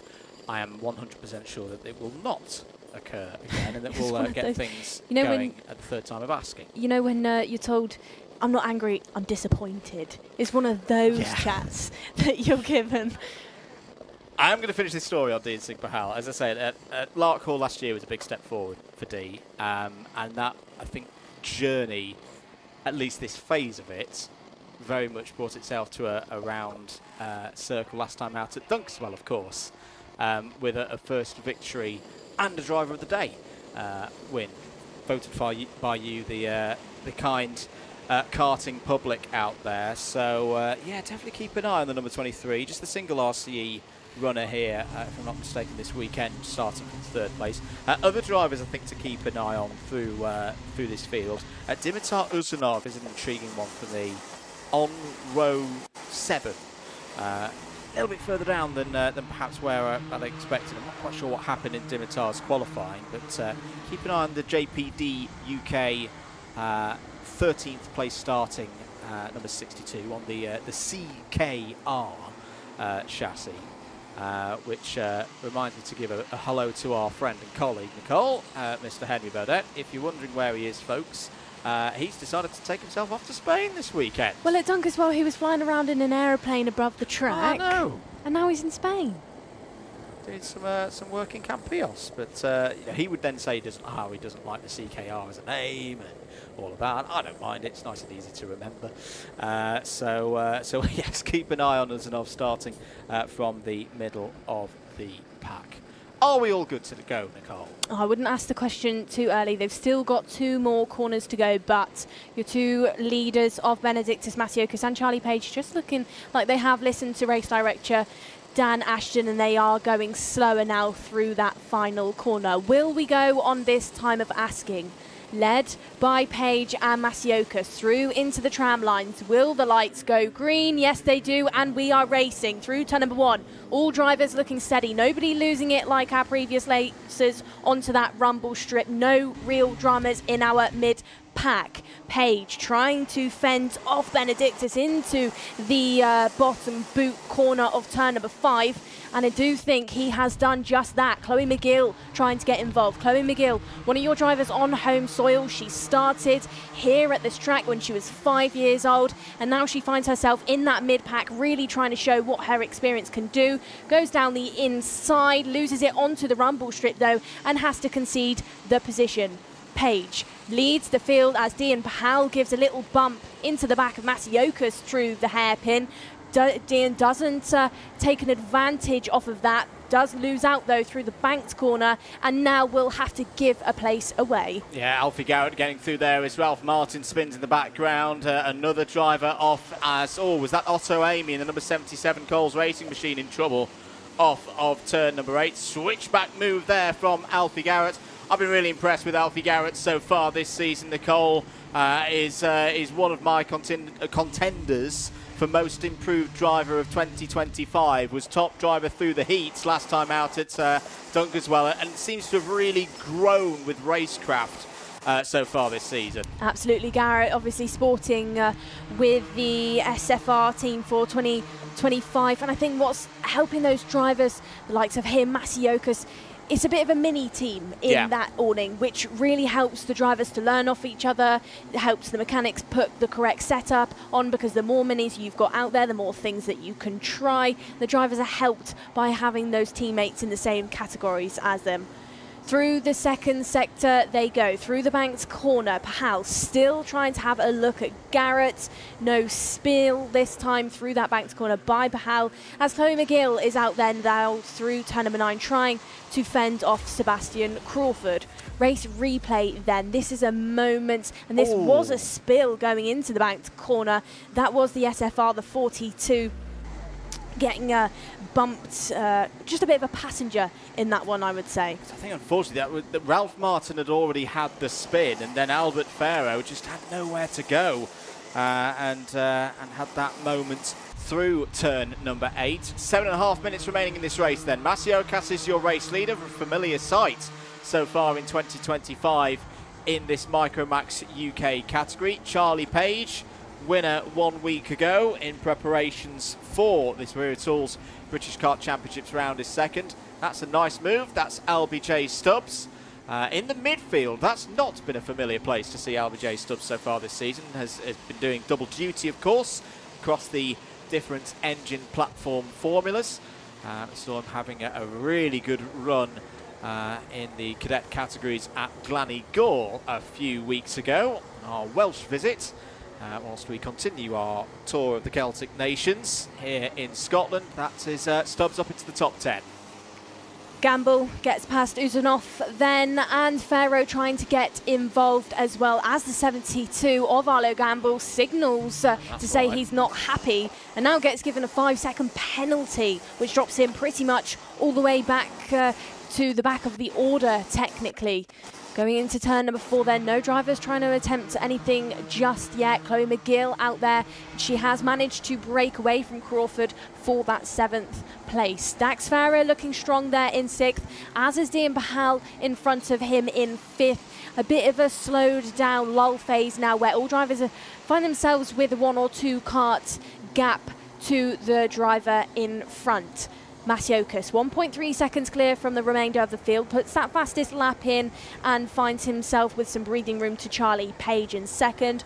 Harris Barber looking good there in 3rd as well. Harris Barber, one of your ones to watch from Dunk as well. He's one of your drivers sporting the strawberry livery in the Micromax field this year. Barber under the guidance of, you know, people in the paddock, the likes of Dave Tooley, so he's got a lot of guidance going on in strawberry racing, and he's having a good year so far, I would say. And I hope I don't put the curse on this, but the trend of results so far for Barber this season: 3rd in the final at Wardenlaw, 2nd in the final at Dunk as well. Sure, there's only one way to go for Harris Barber so far this season now here at Larkhall. There is Harris Barber. 3rd at the moment, running a little bit wide. That's okay. Just to be giving a little bit of news on the direction so far this weekend from the race directors, you'll see several sections of blue around the track. There's 2 areas running out of turn 1 and then there running out of turn number 6, where basically scrubbing wide out into that blue curb. That is not a track limits area, whereas if you decided to go and cut through one of the chicanes and on the inside of a corner, that's a little bit of a different story. And of course, our array of CCTV cameras being viewed there by David Manchester in the background, and Zach Drummond, very appropriately here in Scotland, is on driver representative duties here this weekend. Drummond, who's been having a very busy season so far. We've both been watching him racing Nicole out in Europe in the OK Senior category this year. Zach Drummond once again performing that role of giving the drivers perspective of what they're seeing out on track. Yeah, Drummond currently sat 5th in European standings in FIA racing, but he's a driver who's had a lot of success in the cadet categories in the British Kart Championship. He's very familiar with the circuit, so you really couldn't have picked a better driver to sit there alongside David Manchester and give that input into the driver standards. You were just talking about track limits then, Andrew, before we focused on Zach. I actually went out in a kart on Thursday around the circuit, And with the speed that you carry around, you know, I've not driven around here in a while, it's so easy to forget how easy it is to run over those track limits here at the circuit with the pace that you carry, especially through the likes of turn number 2, where that camera shot is. You run so many revs round there, and to lose the karts off onto that rumble is very easy to do. But it's an area where you're not really gaining any time as well. It's a place you definitely don't want to be. And you can get it wrong very easily. Absolutely. 3 minutes to go in this race. Fight for second place. Harris Barber trying to find a way through past Charlie Page here. Charlie doing a really good job to keep things close and competitive. Runs a bit wide there, though, and you can see there, Harris Barber, after that little mistake from Page, is now all over the rear bump with the 33. No more is he over the rear bump because he's ahead, but back comes Charlie Page out of turn number 7. Turn 8 is next. This is where we've seen a few thrills and spills in the shorter wheelbase categories so far today, but Charlie Page holds on to second place for now. Harris Barber looking quick, as we've got 2.5 minutes to go. You have to think of those track limits in a simple way as well, as we've just saw from these two on your screen. You know, if you're finding yourself too far over the rumble strip, you're then driving more meters to get yourself back onto the track. So that's why we've seen these two drivers of Barber and Garrett, you know, mix positions, because you know you've run the rumble, you've had to drive more meters, and then you've lost your speed. So you've lost your momentum exactly as well. That. Charlie Page continues to be under pressure here from Harris Barber, and these two need to be careful because Alfie Garrett's not too far behind. Dax Farah's having a really good run in this race, Nicole. 5th place at the moment for your top rookie. If you're looking at your timing tower on the left-hand side of your screen and wondering what's the difference between the colours, the Wera Tools green, those are all drivers that we've seen in previous editions of this championship. Anyone with a grey or dark grey number board on your tower, those are drivers competing in their first full season of the Wera Tools British Kart Championships. So they're a rookie. They're not a novice. They'll have done other racing on their licences up through the club levels and with other championships. So they're not on novice plates, but they are defined as rookies within the championship. A little bit of a signal there from Chloe McGill's dad. Chloe McGill's having another strong run here. He's actually your biggest mover in this race at the moment, up 7 places. That's a little title shared with Albert Farrow, who's recovered after that moment earlier on in the race, and is also up 7 places to 11th. Meanwhile, Nicole, the battle for second place continues on. Switch back here from Harris Barber down the inside. Can Barber get the pace off of the corner right? Yes, Barber can. Through into second place. Super move from the driver of the number 12. Yeah, control, but it looks like he maybe is going to lose out to Page, who tries to go down the inside at turn number 7. Concedes the position. Barber will still lead in that second place, but that's opening things up now for Alfie Garrett, sat there in 4th. Towards number 9 they go. This is a pinch point. This is a difficult part of the track to control that slide to get the run into the final corner of turn number 10. Settled down they go, though. Barber still leading from Page. No mistake made by him just yet, which is so easy to do in conditions like these, as Page runs wider than Barber through that rumble strip on the exit of turn number 2, but does manage to pull it back onto the track. Page looking slightly unsettled under the braking there, going into 4 and 5, but once more gets it back stuck down to the tarmac and signals to Harris Barber to say go. Push. Side by side they go through towards the tight right-hander, but still Barber doing a good job to fend off Page, sat there in 3rd, who's looking just a little bit rattled, looking a bit frustrated, circulating in these really late stages of their first heat. Yeah, maybe doesn't want to drop into the clutches of Alfie Garrett there in 4th place. Any hope of winning this race in normal circumstances is gone. The gap for Masiokas is simply too big for these two drivers to overhaul. They're going to need some form of mistake from Masiokas or a bit of bad luck perhaps for the O-plate holder. We're on to the last lap of this first heat of the weekend for Micromax UK. There is the number 47 of Alfie Garrett, comfortably holding 4th place at the moment. This will be some good intermediate points for Alfie Garrett. A reminder as well with how the championship scores work on one of these ROTAX weekends. There's 2 stages where drivers score points. The first of them First set of championship points awarded after all of the heats, including the super heats, are completed. So that'll be tomorrow afternoon. And then a single set of points as well for the final. Whoa, Harris Barber catches one up there. And out onto the grass goes Charlie Page. That is what you were talking about, Nicole. Those curbs are very slippery indeed. Harris Barber may be a bit lucky to still be holding on to this second place. And Alfie Garrett's not a million miles away. No trouble, though, for Benediktas Masiokas, who continues this form that we've seen since the start of the season at the O-Plate. Masiokas wins yet again in Micromax UK, takes the first heat of the weekend. Second will go to Barber. Third changes hands on the last lap. Garrett got ahead of Page. Fifth for Dax Farah. That's a great result. Singh Pahal 6th. Crawford 7th. Stubbs 8th, but has a +5 second penalty, we should note. So that will move Chloe McGill and Albert Farrow back up the order.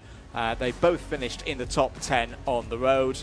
But another very straightforward victory for Benediktas Masiokas, the driver flying the flag for Lithuania. Continues to be the young man to beat in Micromax UK. To say Barber, Garrett, Page, Farah, Singh Pahal, Crawford, Stubbs, McGill and Farrow all in the top 10 on the road. These results are provisional, of course. Dimitar Uzanov, P11, few positions gained for the JPD UK driver ahead of Arlo Gamble. Arlo Gamble, the other driver who unfortunately has a +5 second penalty in that race. Ralph Martin 13th, Freddie Walker 14th, Otto Amy, Max Armit, William Mazzali and Oliver Woodall completes the running order. Just a quick note on Mazzali. Is here on holiday with his mum and dad. It's actually based in Dubai. Racing. And they've been on holiday in the area, and they went, oh, hang on a minute, there's a round of the Virtuals British Kart Championships on this weekend. Shall we go and have a go? We've got the licence, we've got the setup. So yeah, I think that's my favourite. I always go and have a chat with the new drivers at the start of a weekend when we've not seen them in earlier rounds of the season. I was like, what's your story? What's brought you here? And William said, we're on holiday. We thought we'd have a go. It's like, that's brilliant. That's one of my favourites so far this year. Good stuff there from Micromax UK. We'll swiftly have to move on. They will be out later this afternoon, of course, for their second heat. But we've got to move on because Honda Cadet are up next.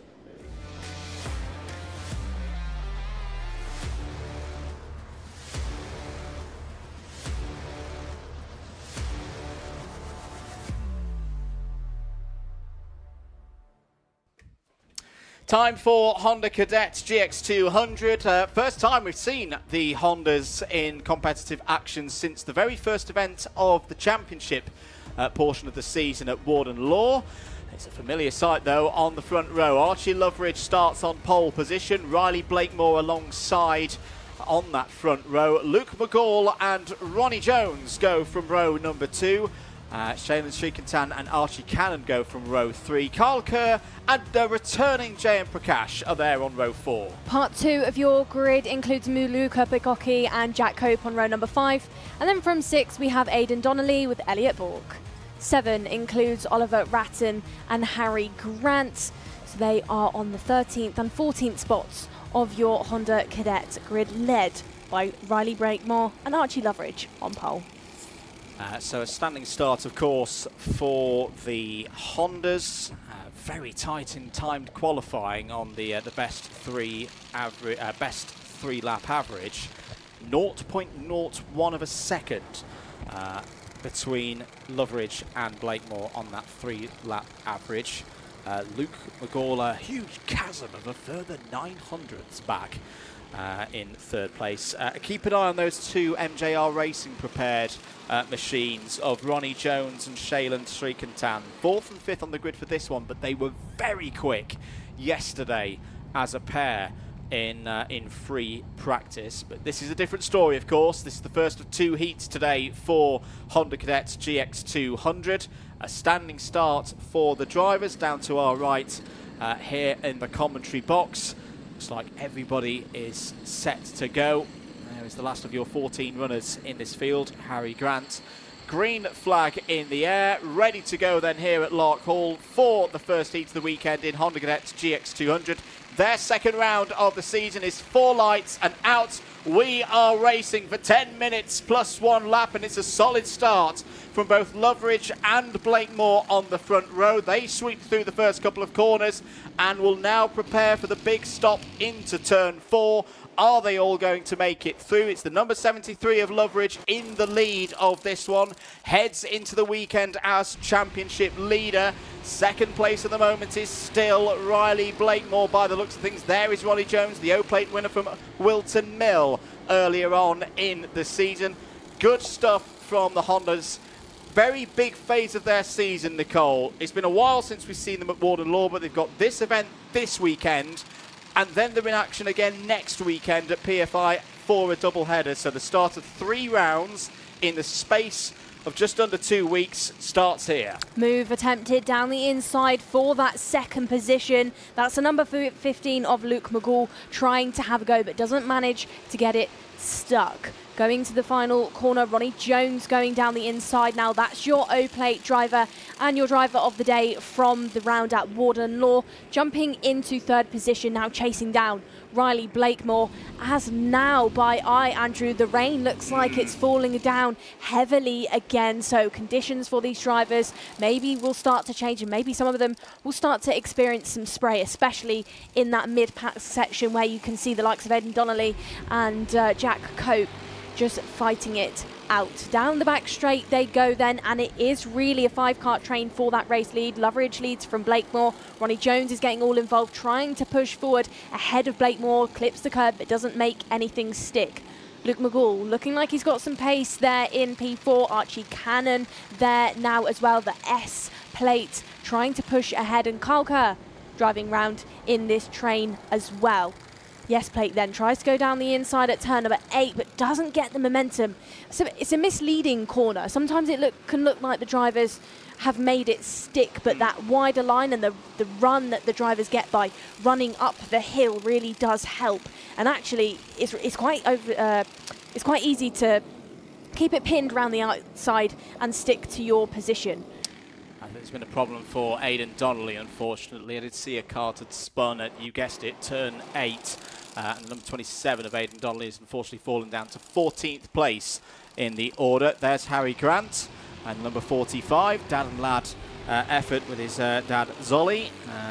So one of our winners of the Wera Tools Excellence Awards. It's for the off-track efforts. And once again, nominations for that one. If you've got a good story around the paddock, a good story of endeavour, and someone off track going the extra mile, do get those nominations in. Keep your eyes peeled for details of those nominations opening on your social media accounts. After the weekend, the prize, a big brand new set of Wera Tools from our championship partners, and I can say that one went down very well for Zolly and the privateer effort. That was of course from achieving a first top 5 at Warden Law. Carl Kerr, fastest lap of the race so far. This has been a good drive from Kerr so far, up to P5. That's a gain of 2 positions. Likewise, Elliot Bork is on the move.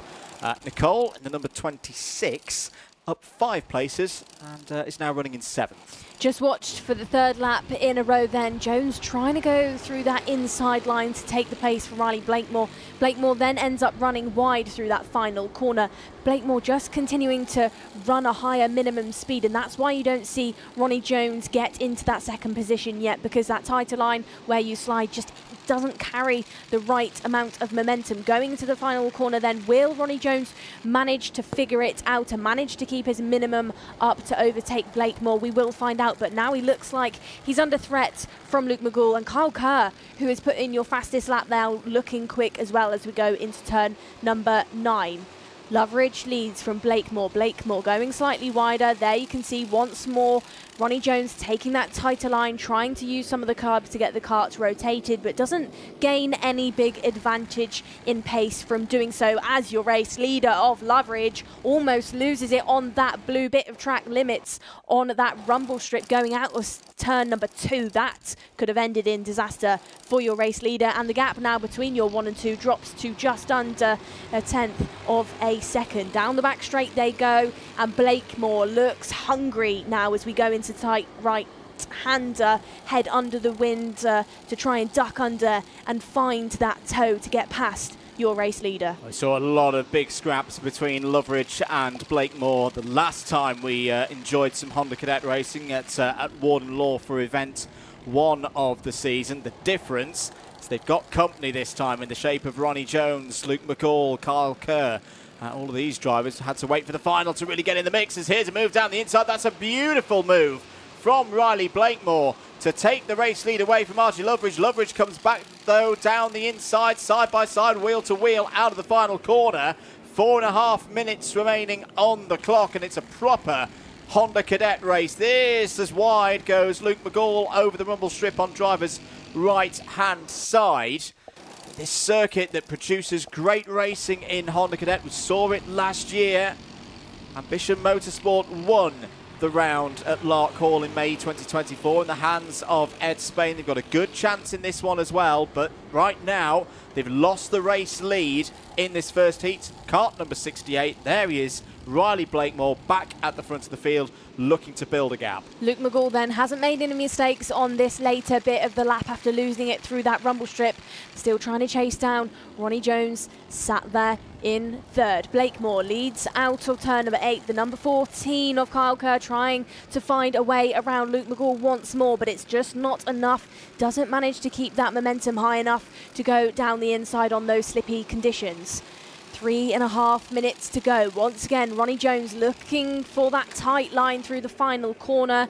The O-plate still sat in third. No attempt has been given to him just yet, as once more Luke McCall loses it onto the rumble strip, just trying to carry too much pace through turn number 2. I would say not quite learning off of those mistakes just yet. Cannon, driver in P6, your fastest driver out on the circuit, trying to chase down this front pack, trying to look at Kyle Kerr.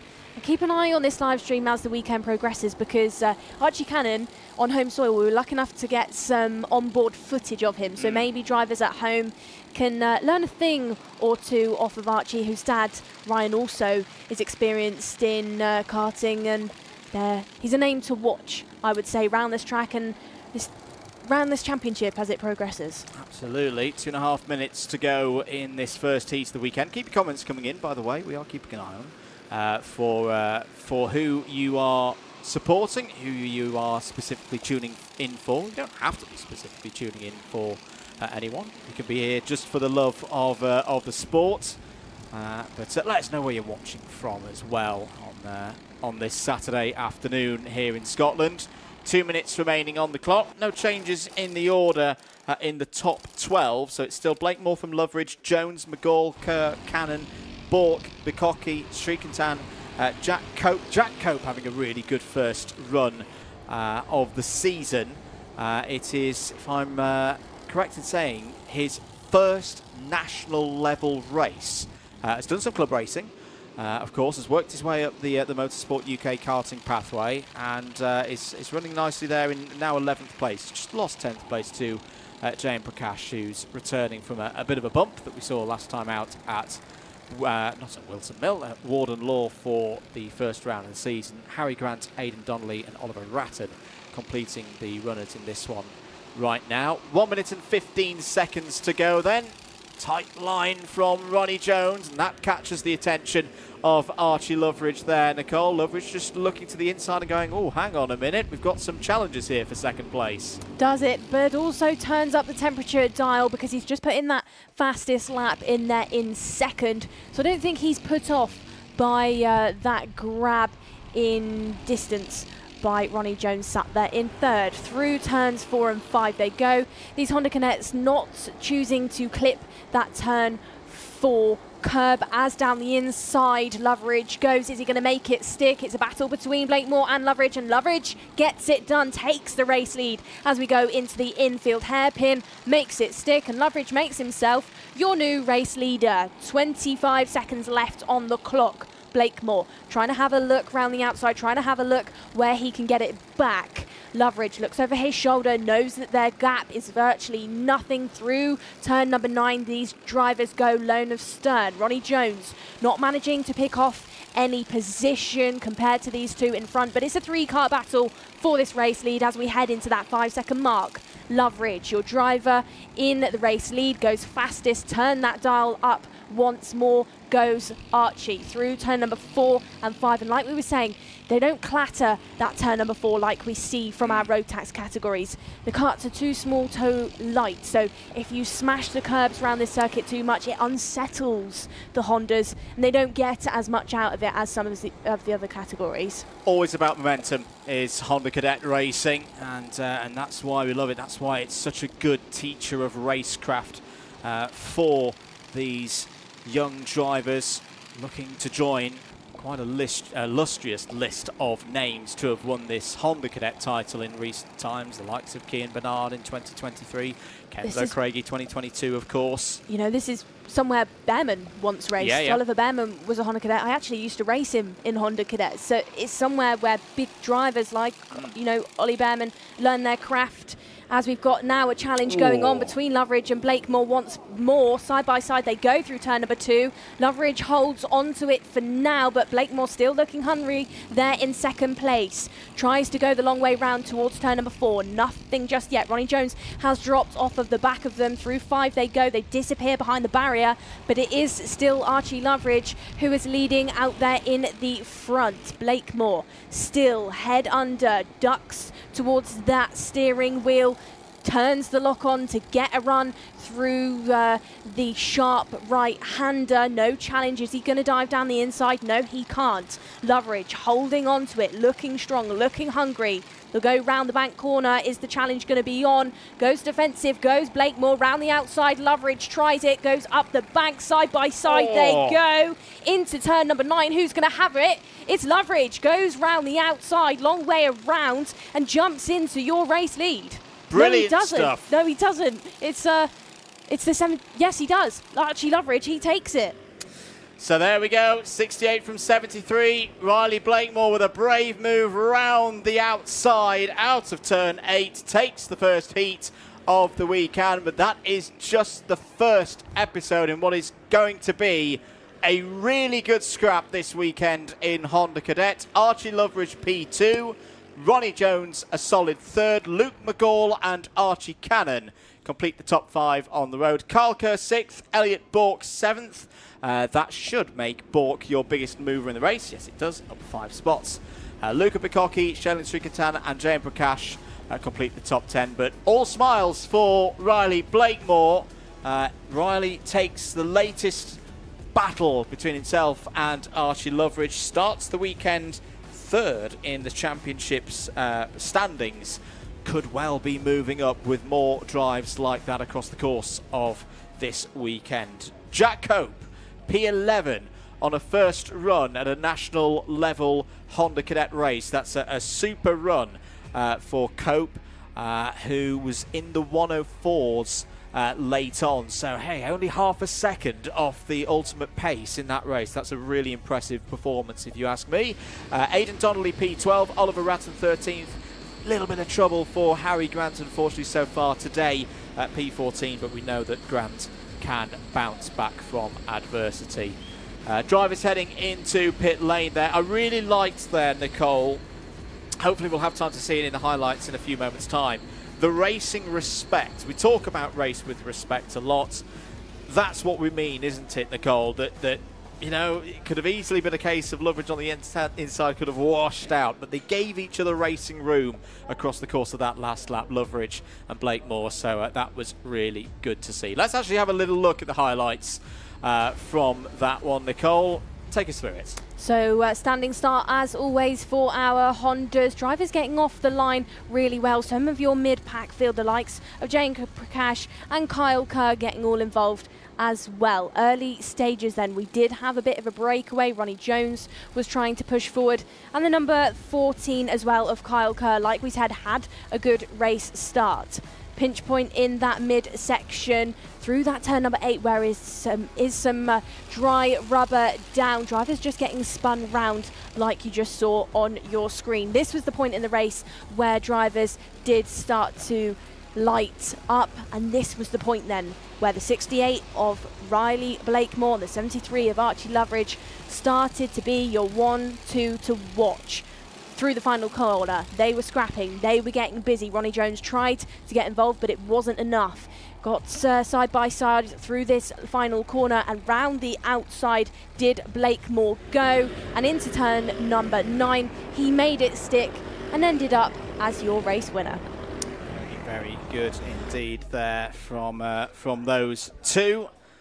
We will see the Hondas out again this afternoon, of course, for their second heat of the day. Just referring to the timetable, it'll be at 4:40.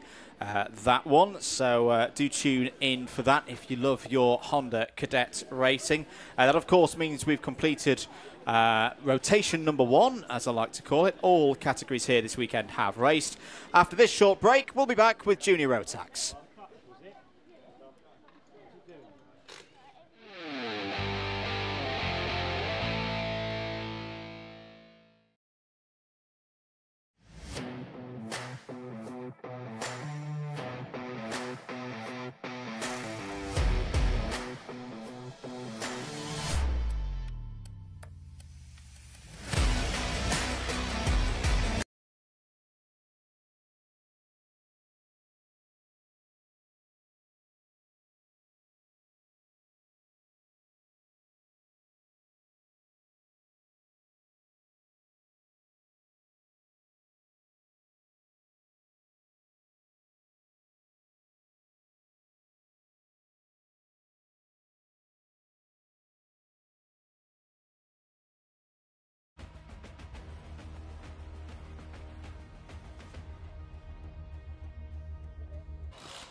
Welcome back to live coverage. Apologies for a little technical issue there. You're watching event 5 of the Wera Tools British Kart Championships for 2025. Andrew Mather and Nicole Sutherland on commentary duties for you today. Don't worry, you're not missing anything at the circuit. This is a scheduled 10-minute break before we get going with the second round of heats at Larkhall. Nicole, we've seen some really interesting racing so far this afternoon through the first round of heats. Every category that we've got here this weekend has had their first sample of these slippery conditions in race trim. What have you made of it so far? Well, it's been interesting and it's been busy, but I think it's going to ramp up a notch now because like you can see in the background, trees are waving around, the wind really has picked up and the rain has stopped. So I would say maybe we're in for a bit of a dry line starting to develop out there on the track, as it looks like for the time being the rain is holding off. So maybe watch that develop as this rotation of heats go on. The first of which will be our junior ROTAXers. We will see them again, but of course different groups this time. In your first group we had the likes of Leon Hasty out there. He took the heat win ahead of the rest of the field by over 5 seconds. Hasty on home soil, one of those ones to watch. We'll turn our attention to groups A versus C for this second rotation of juniors, which includes the likes of Lapper and Matteo Palazzo, who's your fastest junior overall in time qualifying. Indeed. We'll be back shortly with more from Larkhall. Junior ROTAX up after this.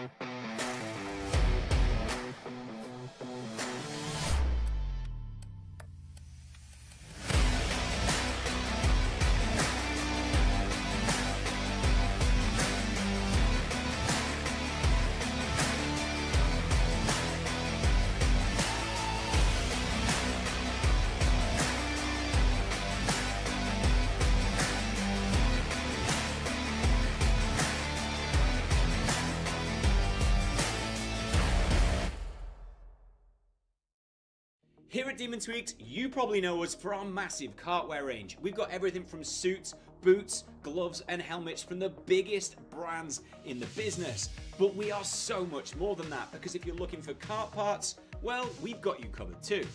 We've got everything from ROTAX parts, sprockets and chains, discs and pads, data loggers and dashers, fuel tanks, steering wheels, bead breakers, and loads more. But of course, it doesn't just stop at the track, and if you're looking to build your skills in the sim, then we've got everything you're going to need to build the ultimate rig. So whether you're just getting started or you're already at the top of your game, Demon Tweaks has got you. Motorsport is naturally a fast-paced and dynamic environment. Dealing with a specialist insurance advisor helps to ensure that your specific needs are covered. We have access to a complete portfolio of products including personal accident, on-track damage, property and event liabilities and cancellation. We can help drivers, teams and manufacturers, event organisers and circuit owners and venues. Visit marshsport.co.uk/motorsport to find out more. Welcome back to live pictures here at Larkhall International Event 5 of the Wera Tools British Kart Championships. Don't worry, you're not missing any action at the moment. We are getting ready though for our second heat for Junior ROTAX. It'll be the first appearance for Group A. A very interesting list of drivers in that one. The second heat for anyone in Group C. Also of interest, Nicole, we are receiving reports, we'll find out in due course whether they are true or not. Everyone's on slicks apparently for this next race. What do you make of that? I should be a weatherman. I said that. It looked like it was drying. Yeah, I think this is one of those circuits as well where drivers go with the majority. I think if one person puts them on, the remainder do. And I actually heard a mechanic say that earlier on as well. He said if he sees, you know, one or two go for a different tyre, you'd be more easily swayed than if you were at some other circuits where the surface is a bit different. It dries out much quicker than you'd think round this track. And, you know, by eye, looking out the commentary box window, there definitely is a dry line out there. Yeah, it's a lot brighter than it was earlier on in the afternoon. It's a lot brighter than it was for the vast majority of yesterday's free practice, but it'll still be pretty chilly out there on the racing surface. Again, for all the drivers coming up in this next round of heats, could be 10 minutes plus one lap. Well, there is the news. That's the 220 of Eson Seng, driver who has been to the ROTAX Grand Finals before, racing for Taiwan. This is where I'll have to get Mr. Baudet's big box of stats out to see if we've had a driver from Taiwan before in these Wera Tools British Kart Championships. Yeah, another international driver sampling this series, and that is definitely slick tyres. And the other thing, Nicole, they will all be brand new slick tyres. They will not have done TQ earlier on. Normally, when it's a dry weekend, we don't see a brand new set of tyres at this stage of the weekend because they'll have done those few laps. So that's going to be an interesting element to keep track of. Let's have another look at an on-board lap. Yesterday, Nicole, you were busy getting the on-boards in. Here's Leon Hasty from free practice. For Kraft, then he heads into turn number 4. Down the straight they go. So turn number 4 on the brakes, clips that curb to get the kart rotated, meets the white line at 5, and then pushes back in once more to tighten things up. Down at the back straight they go, and you'll see drivers driving on the right hand side. That's to make the back straight shorter in distance. It's not typically, you wouldn't see drivers do that too often. Mostly you stick to the left, but here you go to the right, as it is misleading. That straight is on an angle. Tight through the hairpin they go. You can just see Leon avoided that sausage curb, doesn't want to grab it to make it wheel spin.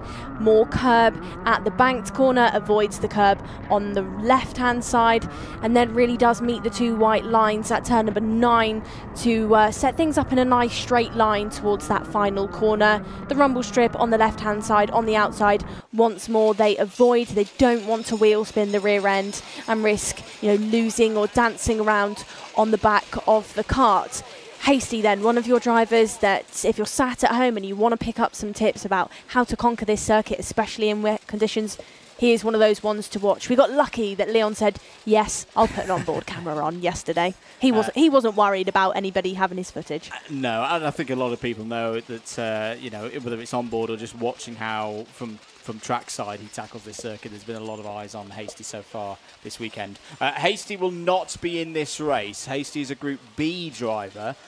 So we saw them earlier on in the afternoon. They sit this round out and will have their second race of the day later on in the afternoon. And another slight difference, we often talk about tyre advantage at this stage in a normal set of circumstances where Group C have done a race on their race rubber and Group A haven't. Well, that's completely out of the window now because everybody is on brand new slick Mojo tyres. You see the clear grid instruction has been given to the marshals, so that 282 is going to have to be set down very, very quickly here. I think there's a few frantic moments for the drivers and teams to be ready. I would say this last minute tyre change has been very last minute because you could just see drivers, you know, being a bit frantic, jumping into the seats, and mechanics there as well were doing those last minute pressure adjustments. I'd say it's been a bit of a rush there in the tyre bay. You know, we haven't got eyes on in there, but by the kind of body language of some of the mechanics, I'd say it's been a bit last minute out there. Absolutely. There's Albie Lapper on your screens. We'll start second in this race. William Archer directly behind Ryan Gandour. So a couple of KR Sport drivers looking to fly through the order in this one. Keep an eye on Cameron Nelson in the background there, and kart number 8 was second here last year in Junior ROTAX. What can he do in this first heat for him this weekend? We're ready for it. Heat 2 Junior ROTAX is next.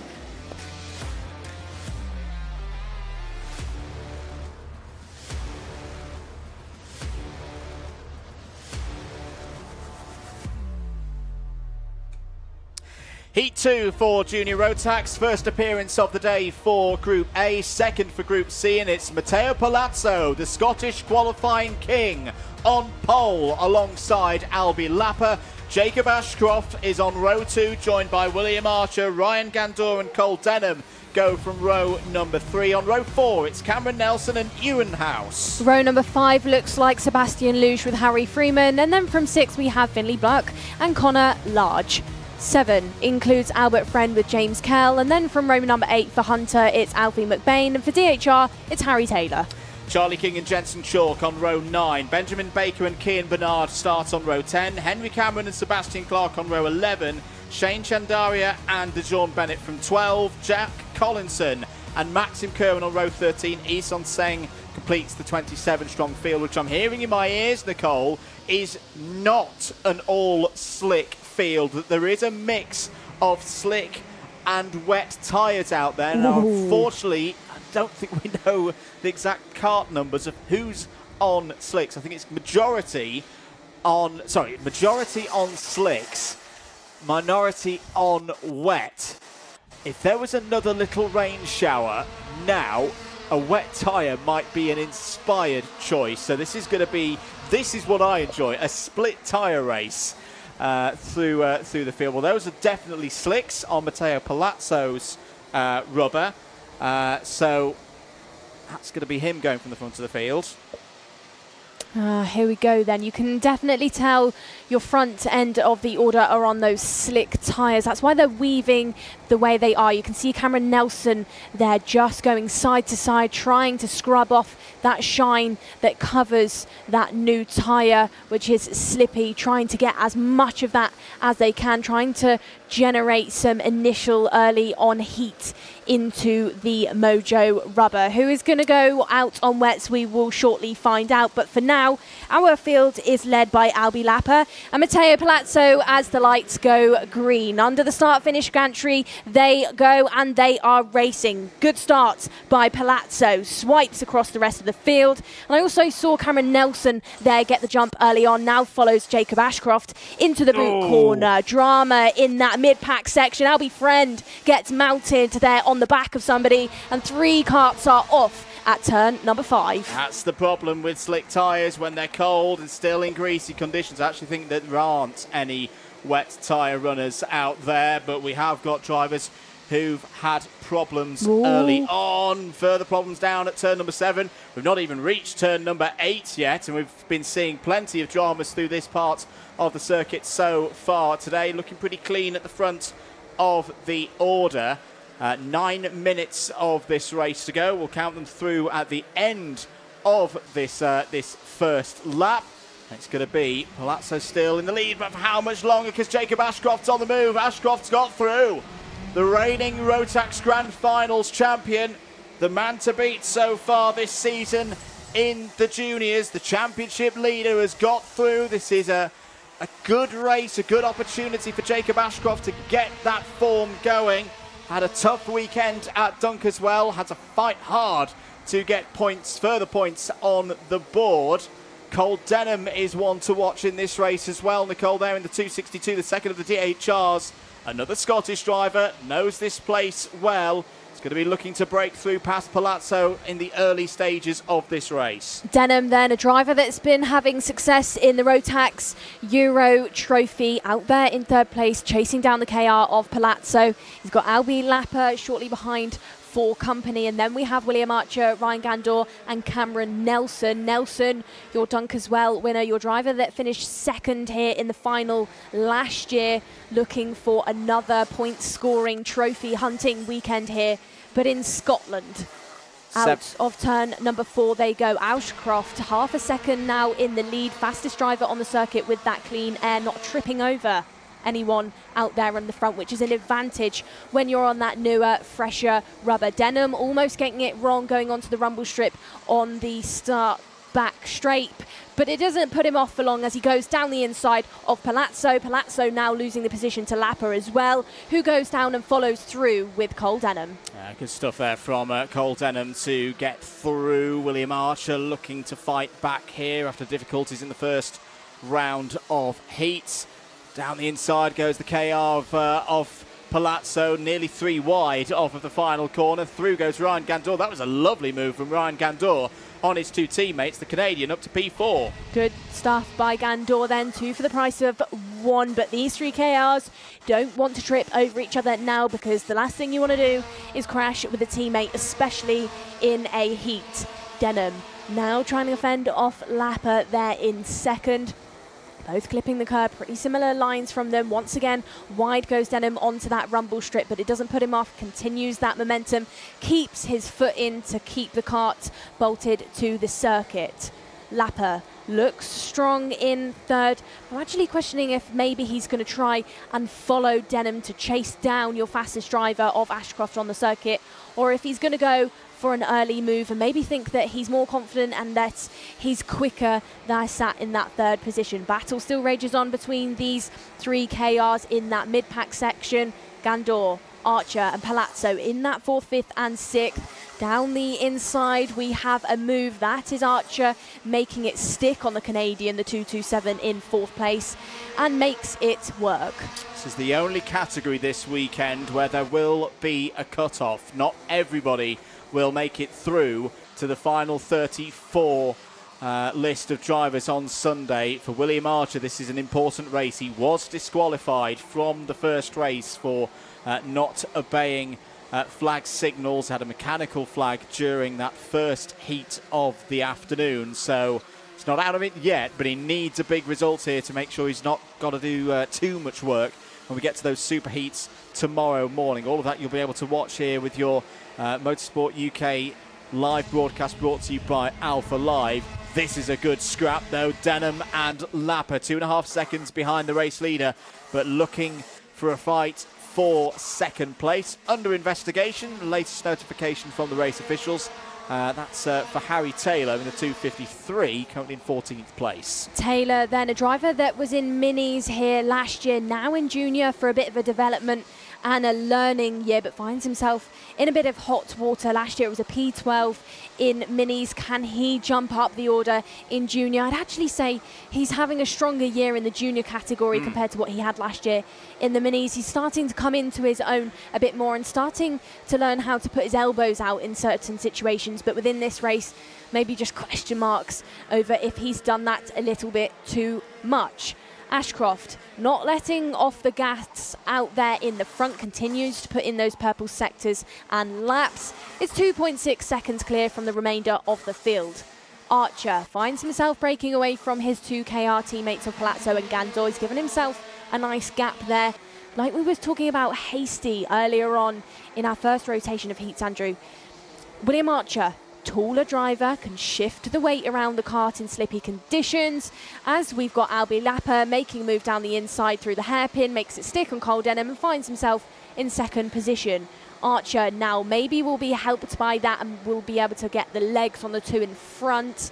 Those two didn't battle out too much for that position, but would have lost a little bit of pace there. But going back to Archer, maybe a bit of an advantage in these slippier, colder conditions where he can shift his weight around the kart, generate a bit more temperature into the D2 tyre. As we've got drama out there for one of the Coles out turn number 8, that's the 226, having to park it on the exit of the corner. Yeah, I just saw that out of the commentary box window, Nicole. It's Ewan House who is running up in the top 10. So Ewan House, one of the home favourites, second in the club meeting here last week, unfortunately is out of this second heat. That is going to be a story that will follow just a single waved yellow into turn number 8. So no overtaking through this part of the circuit. It's not the end of the weekend for House, but he's going to need a big result now in the super heats tomorrow. And remember, the grids for the super heats are determined by the overnight intermediate scores, i.e. if you've done really, really well across both heats today,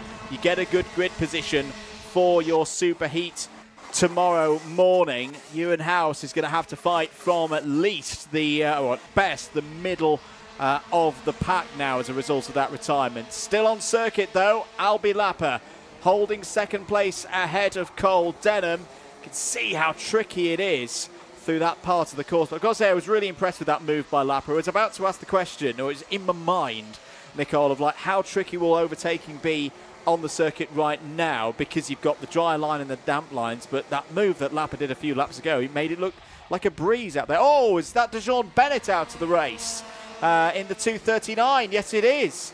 What a torrid day Coles Racing are having. That's a second problem of the day for DeJean Bennett. Was running in the top 20 in this race.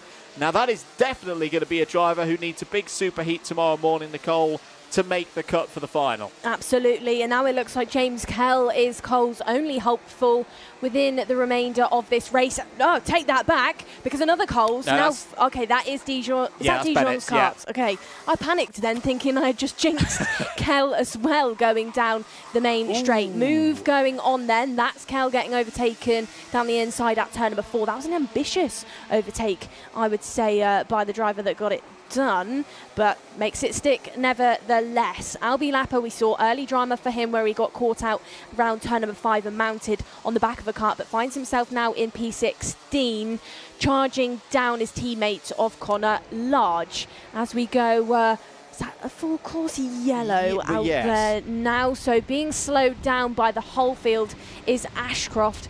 Ashcroft now finds Albie Lapper right on his back bumper as we go under this procedure in the race. So yeah, slow procedure's been called, and I imagine that is for the stranded 239 of DeJean Bennett, which is in a really, really tricky place for track workers, marshals, incident marshals to recover. There is DeJean Bennett out of the kart. Now the 278 is not his, that's Harry Freeman. So Harry Freeman's out of this race. Yes, there he is.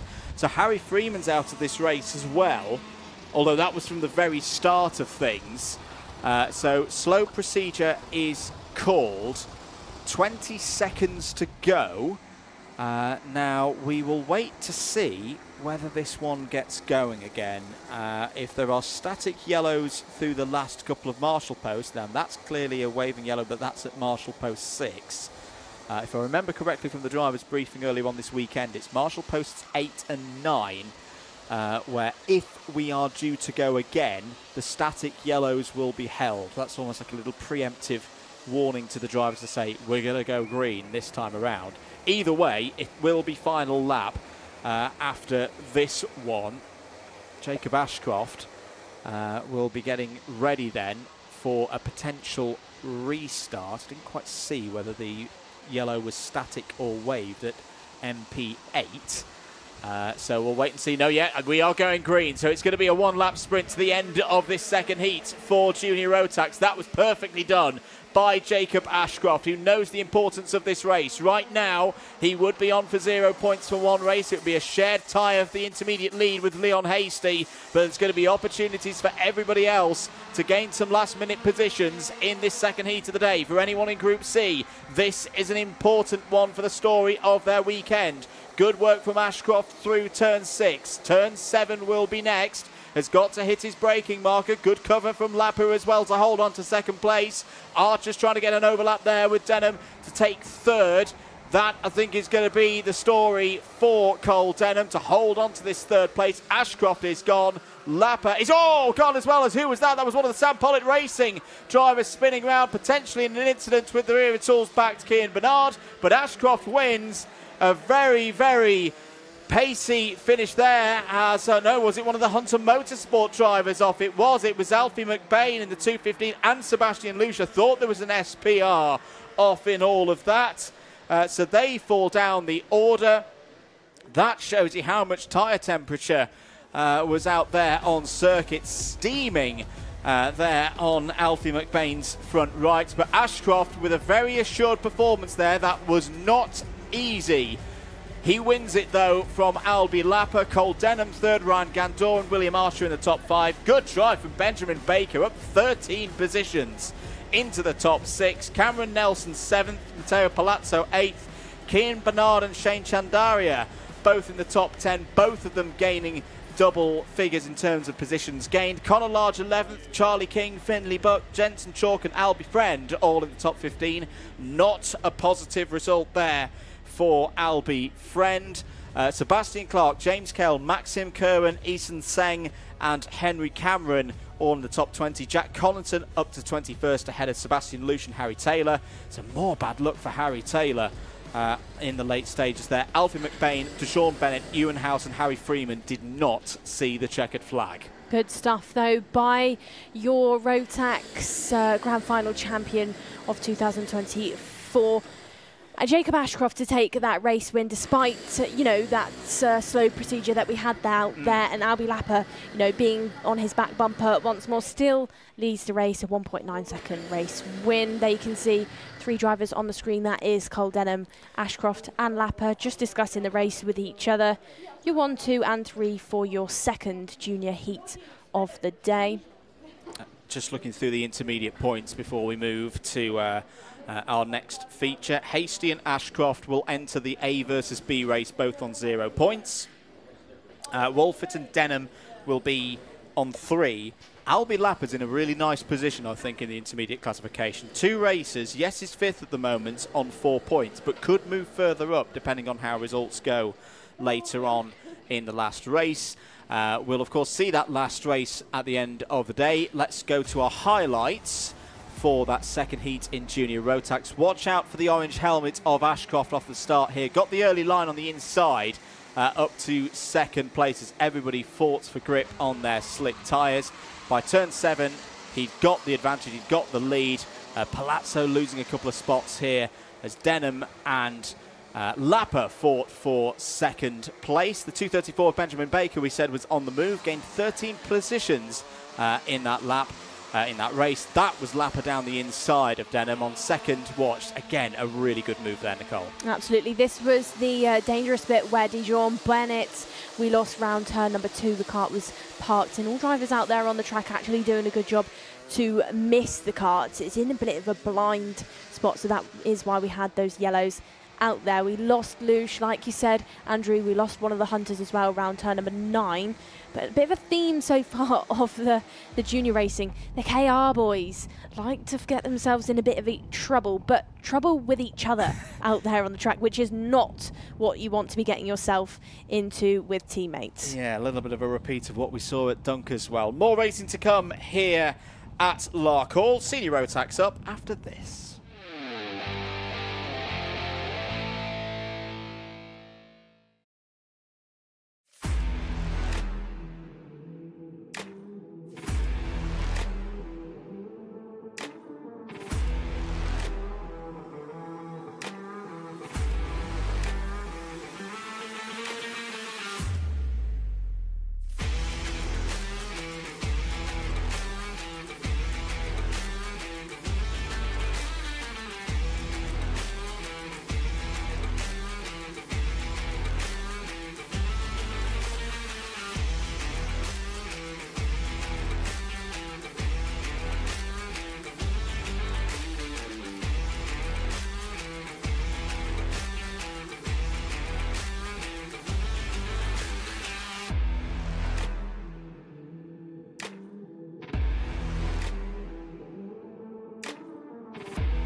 Here at Demon Tweaked, you probably know us for our massive kartwear range. We've got everything from suits, boots, gloves and helmets from the biggest brands in the business. But we are so much more than that, because if you're looking for kart parts, well, we've got you covered too. We've got everything from ROTAX parts, sprockets and chains, discs and pads, data loggers and dashers, fuel tanks, steering wheels, bead breakers, and loads more. But of course, it doesn't just stop at the track, and if you're looking to build your skills in the sim, then we've got everything you're gonna need to build the ultimate rig. So whether you're just getting started or you're already at the top of your game, Demon Tweaks has got you.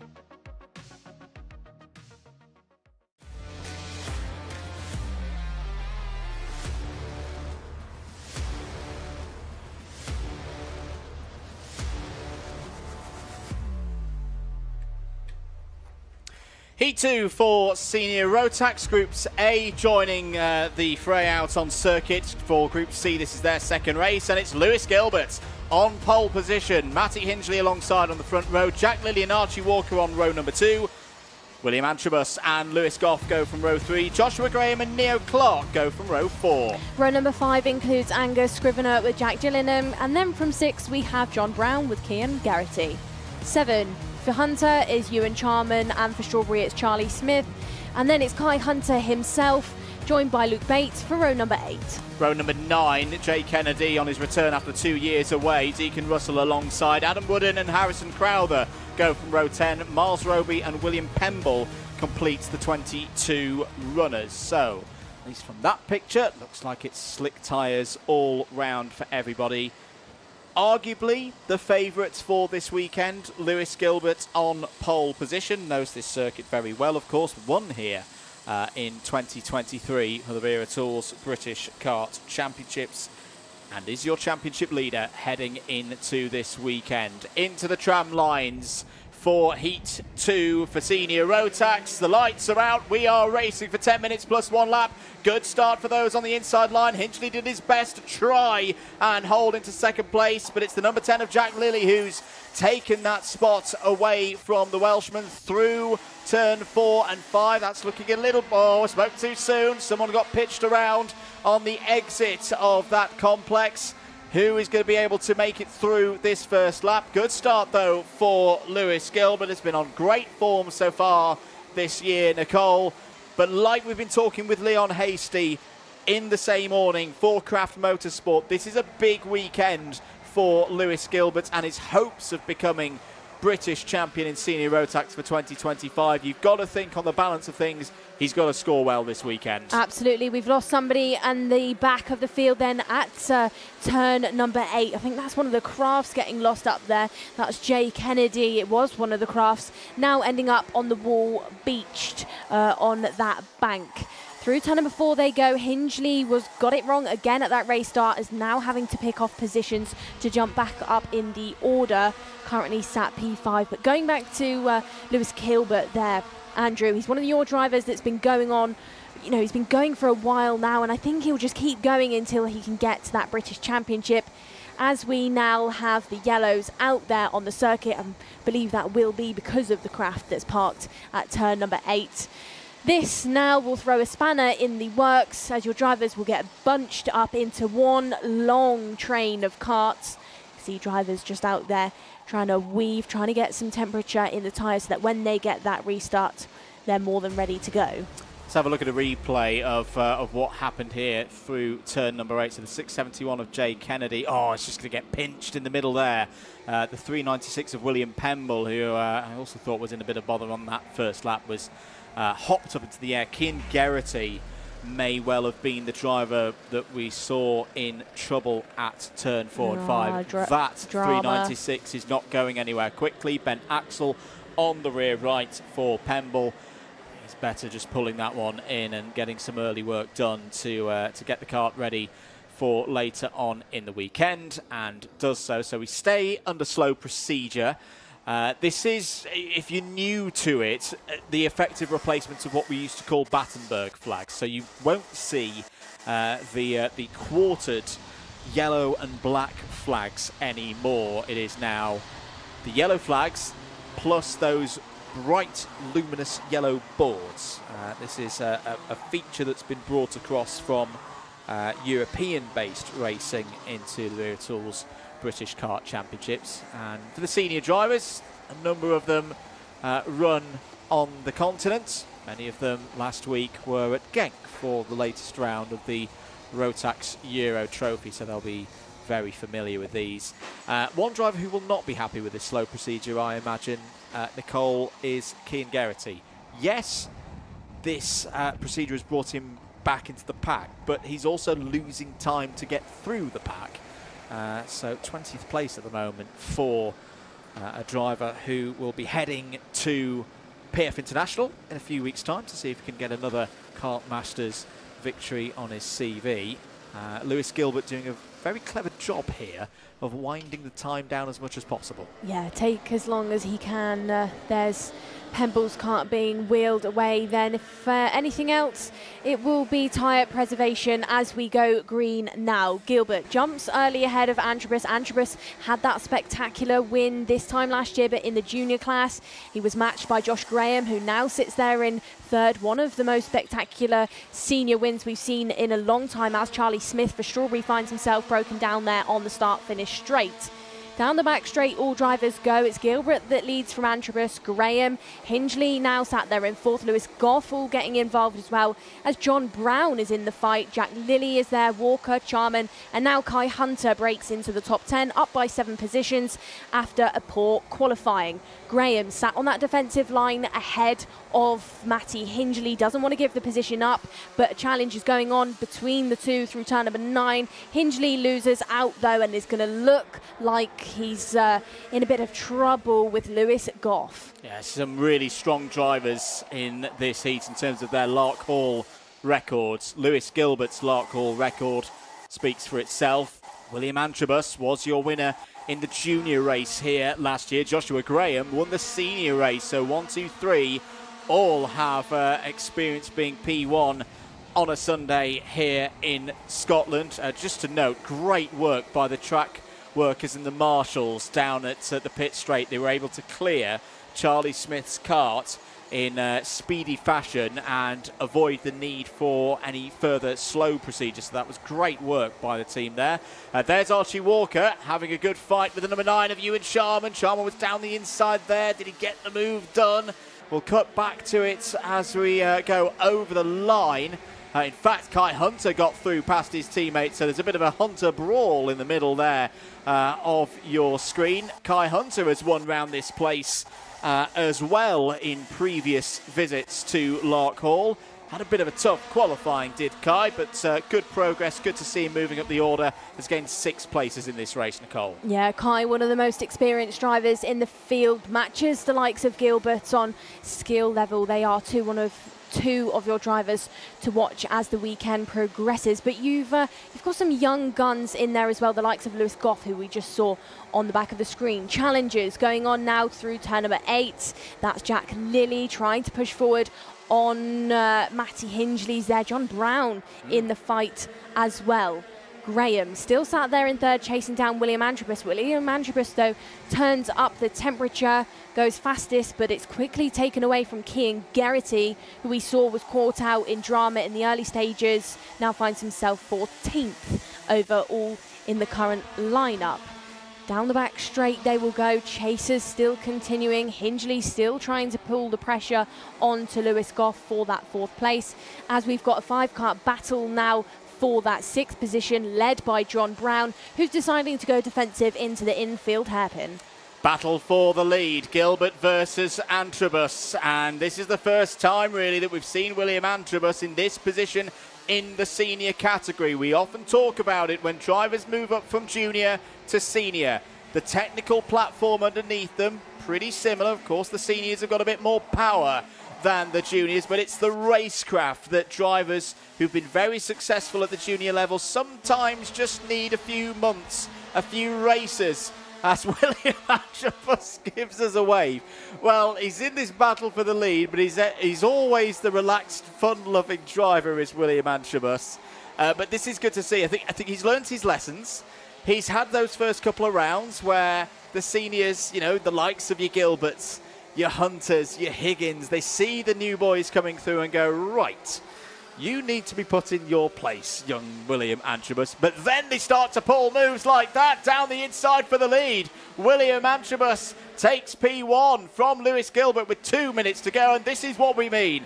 He's well and truly arrived this weekend as Antrobus. He knows he's strong round here. He took that great win in the Junior ROTAX race last year, one of those first wins, those breakthrough wins for Sam Pollitt Racing. The work that they've done with these Kart Republic chassis over the last 14 months has been much talked about, and this is why Antrobus now, Nicole, is driving away from Lewis Gilbert. Antrobus then, like you said, gave Gilbert a bit of a wave to say, hi, I'm here and I'm coming for you, made the move stick, but how will Gilbert just respond? Because he's not one of those drivers that is put off by mind games. He's still right there, and I think he will try and have a go back at Antrobus for that race lead. 0.2 of a second splits up the two as they go under the start-finish gantry. Almost 0.3 now as Antrobus runs a bit more rumble strip out of the exit of turn number 2, and that gives Gilbert a bit of momentum towards turn number 4 and 5. Now Antrobus looks a bit shaky on the exit of the corner.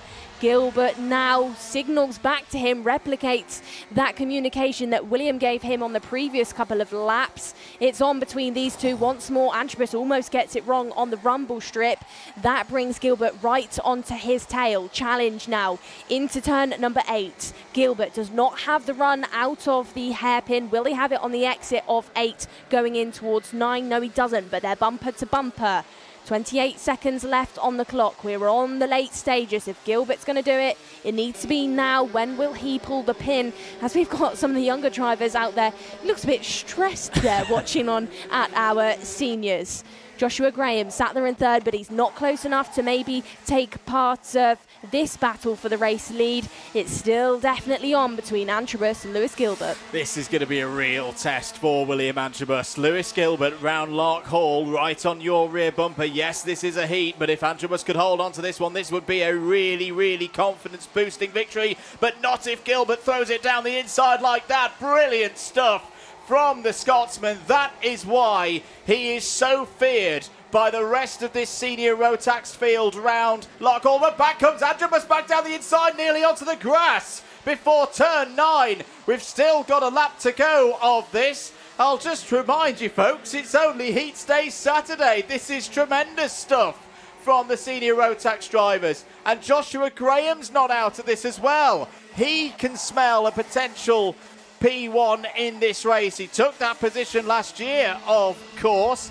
Along the run to turn number 6 again. Gilbert still holds the lead. Antrobus there in P2. Gilbert steps to the inside, defends, stops it in the middle of the corner. Nothing Antrobus can do about that, but here comes Graham to the inside line again. Goes Gilbert. Switchback attempt by Joshua Graham. Doesn't work this time around. Lewis Goff is closing it as well in the second of those Sam Pollitt racing machines in P4. But Lewis Gilbert, so many times so far this season, we've seen him use his racing brain to end out on top. It's only a heat, but it could be a telling part of the weekend. Lewis Gilbert takes heat 2 from William Antrobus. Joshua Graham P3, Lewis Goff 4th, Matty Hindley finishes there in 5th. That's his 2 heats done.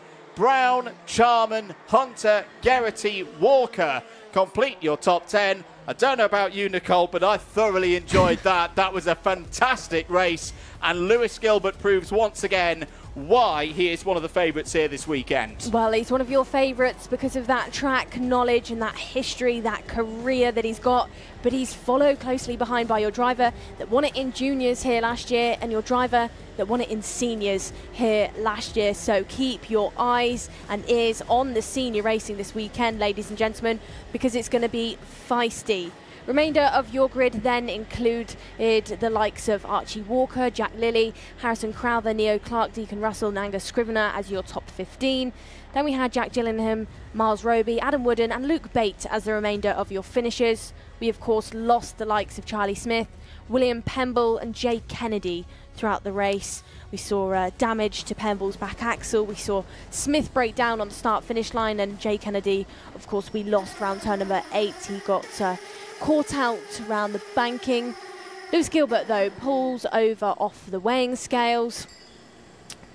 Good race from your top two then. Exciting stuff. I wouldn't be surprised if it gets even busier than that, Andrew, as the weekend progresses. As I say, it's a busy weekend, not just in motorsport, but the sporting world, the entertainment world as well, of course. But I tell you what, make sure you're tuned in for 5:30 when we have the final excuses. senior. Oh, very good, very good. For the final heats in seniors. Just to run down the intermediate classification: Gilbert and Bishop both on 0, Higgins and Antrobus both on 2. They will all be in that race at 5:30 for heat number 3. So there's 4 reasons to tune in.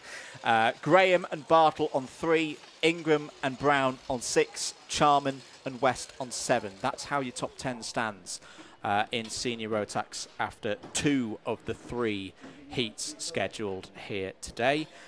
Quick run down the rest of the order as well. We've obviously got Minimax and Micromax coming up, Honda Cadet as well. Let's take a look at some of the highlights from that really, really good second heat of the weekend for senior ROTAX. Nicole, take us through it. Lewis Gilbert then was your driver. That was a bullet out of gate, and once more Matty Hingley got it wrong on the exit of turn number 2 and ran too much rumble strip. That was the moment then between Kean Geraghty and Jay Kennedy round turn number 8. We of course lost Jay Kennedy. Busy stuff in our midfield section. It included the likes of Archie Walker getting all involved, and then this was the point where Kean Geraghty was trying to pick off more places once more. All 3 hunters, so Charman, Kai Hunter, and you had one of the others there, had a bit to say to each other. Archie Walker once more getting involved, Kai trying to pick off places to jump up the order. In the end, it was in 7th place gain for Hunter. This was the point though. William Antrobus giving Lewis Gilbert that little wave to say, I've arrived. Gilbert returned the favour when Antrobus got the race lead through the infield. Hairpin. William was trying everything he could in the late stages to pick the place back off. It brought in Joshua Graham and Lewis Goff into the fight, but it wasn't quite enough. Gilbert snatched it away once more and crossed the line as your race leader, but it was only a 1/10 of a second ahead. That is it from our seniors though. There's more to come up, but not before this.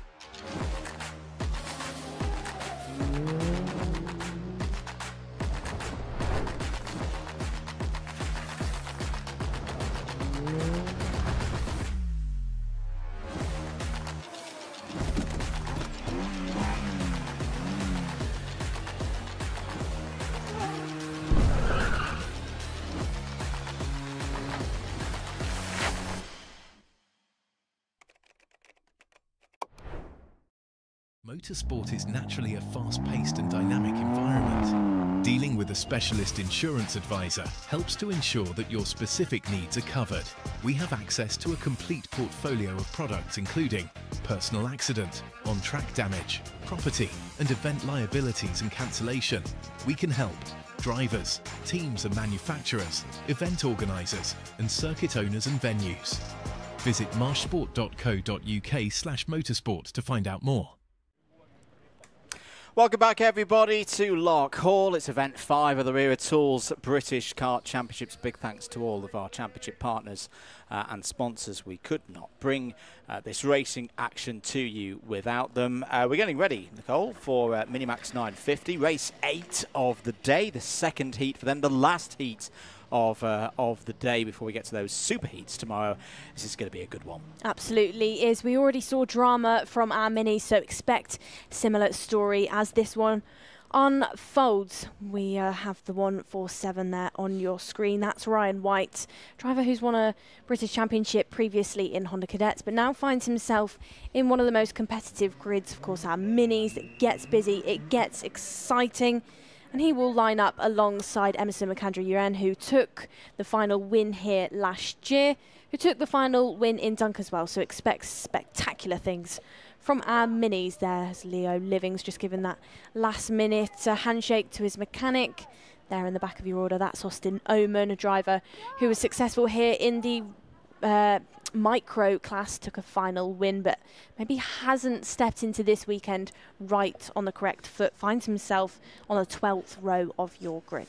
If you don't want to hear the results of heat number 1 for these young drivers, close your ears now. Ryan White was your race winner ahead of Alfie Mayer, Emerson McAndrew-Uren 3rd, Joshua Griffin 4th, Josh Cormack 5th. This is a single grid of Minimax runners, so there's no groups A, B, C and sitting out of heat. So everybody in this race, this is their second heat. They're all on slick tyres, of course. Green light at the end of the pre-grid means we're ready for it. Minimax is up next.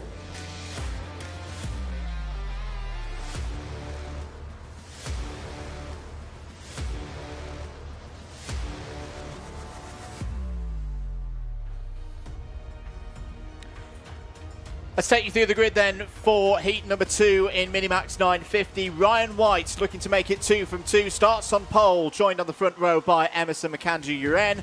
Alfie Walker and Oliver Spencer start on row 2. They'll be ahead of Joshua Griffin and Max Jolly on row 3. On row 4, Nelson Taylor and Maximilian Aberhart. Row number 5 includes Alfie Mayer and Arthur Farrow, and from 6 we have Lucian Smith with Riley Murrow. 7, Otis Cleary and Tom Reed, and going from row number 8 we have Josh Cormack on home soil alongside James Devereaux for Coles Racing. Row number 9 is Aidan Hammond and Leo Living. Sebastian Behrman and Joshua Cook will look to move from row number 10. James Roots and Jensen Walker start on 11. Fraser Anderson has been strong so far this weekend, as has Austin Oman in race trim. They go from row 12. Harry Radcliffe and Christian Sanguinetti go from row 13. It's 26 drivers in the total field. As the field heads round into the tram lines, are we going to be racing at the first time of asking? Yes, we are. Here we go. Big, important race. The second heat of the weekend. Oh, there's already trouble in the midfield there. There was a half spin, possibly for Maximilian Aberhart. As down the inside there goes the 191. No, it's Nelson Taylor who is in trouble. So Nelson Taylor, who started this race on the 4th row of the grid, is immediately out of contention. At the front of the field, though, it is Ryan White who convincingly won the first heat earlier on here today.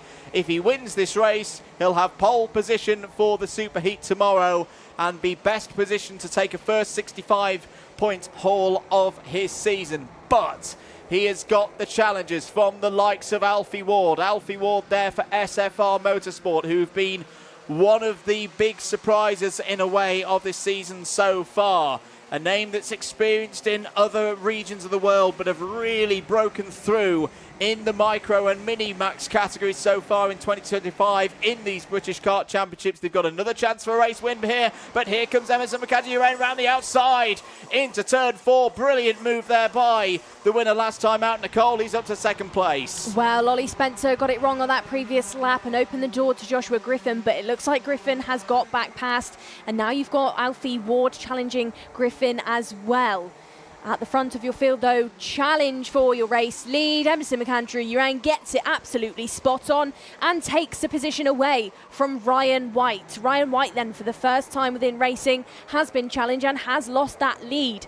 Mid-pack battle now. That's Griffin getting past Alfie Ward for that 4th place. Through turn number 9, they will go. And Griffin looking strong in these next couple of laps. Spencer on the tail of Ryan White in that 3rd position. Then it is Griffin in 4th, Max Aberhart in 5th, and Alfie Ward in 6th place, as you've really got a long snake of karts heading towards turn number 5, then for that mid-pack section.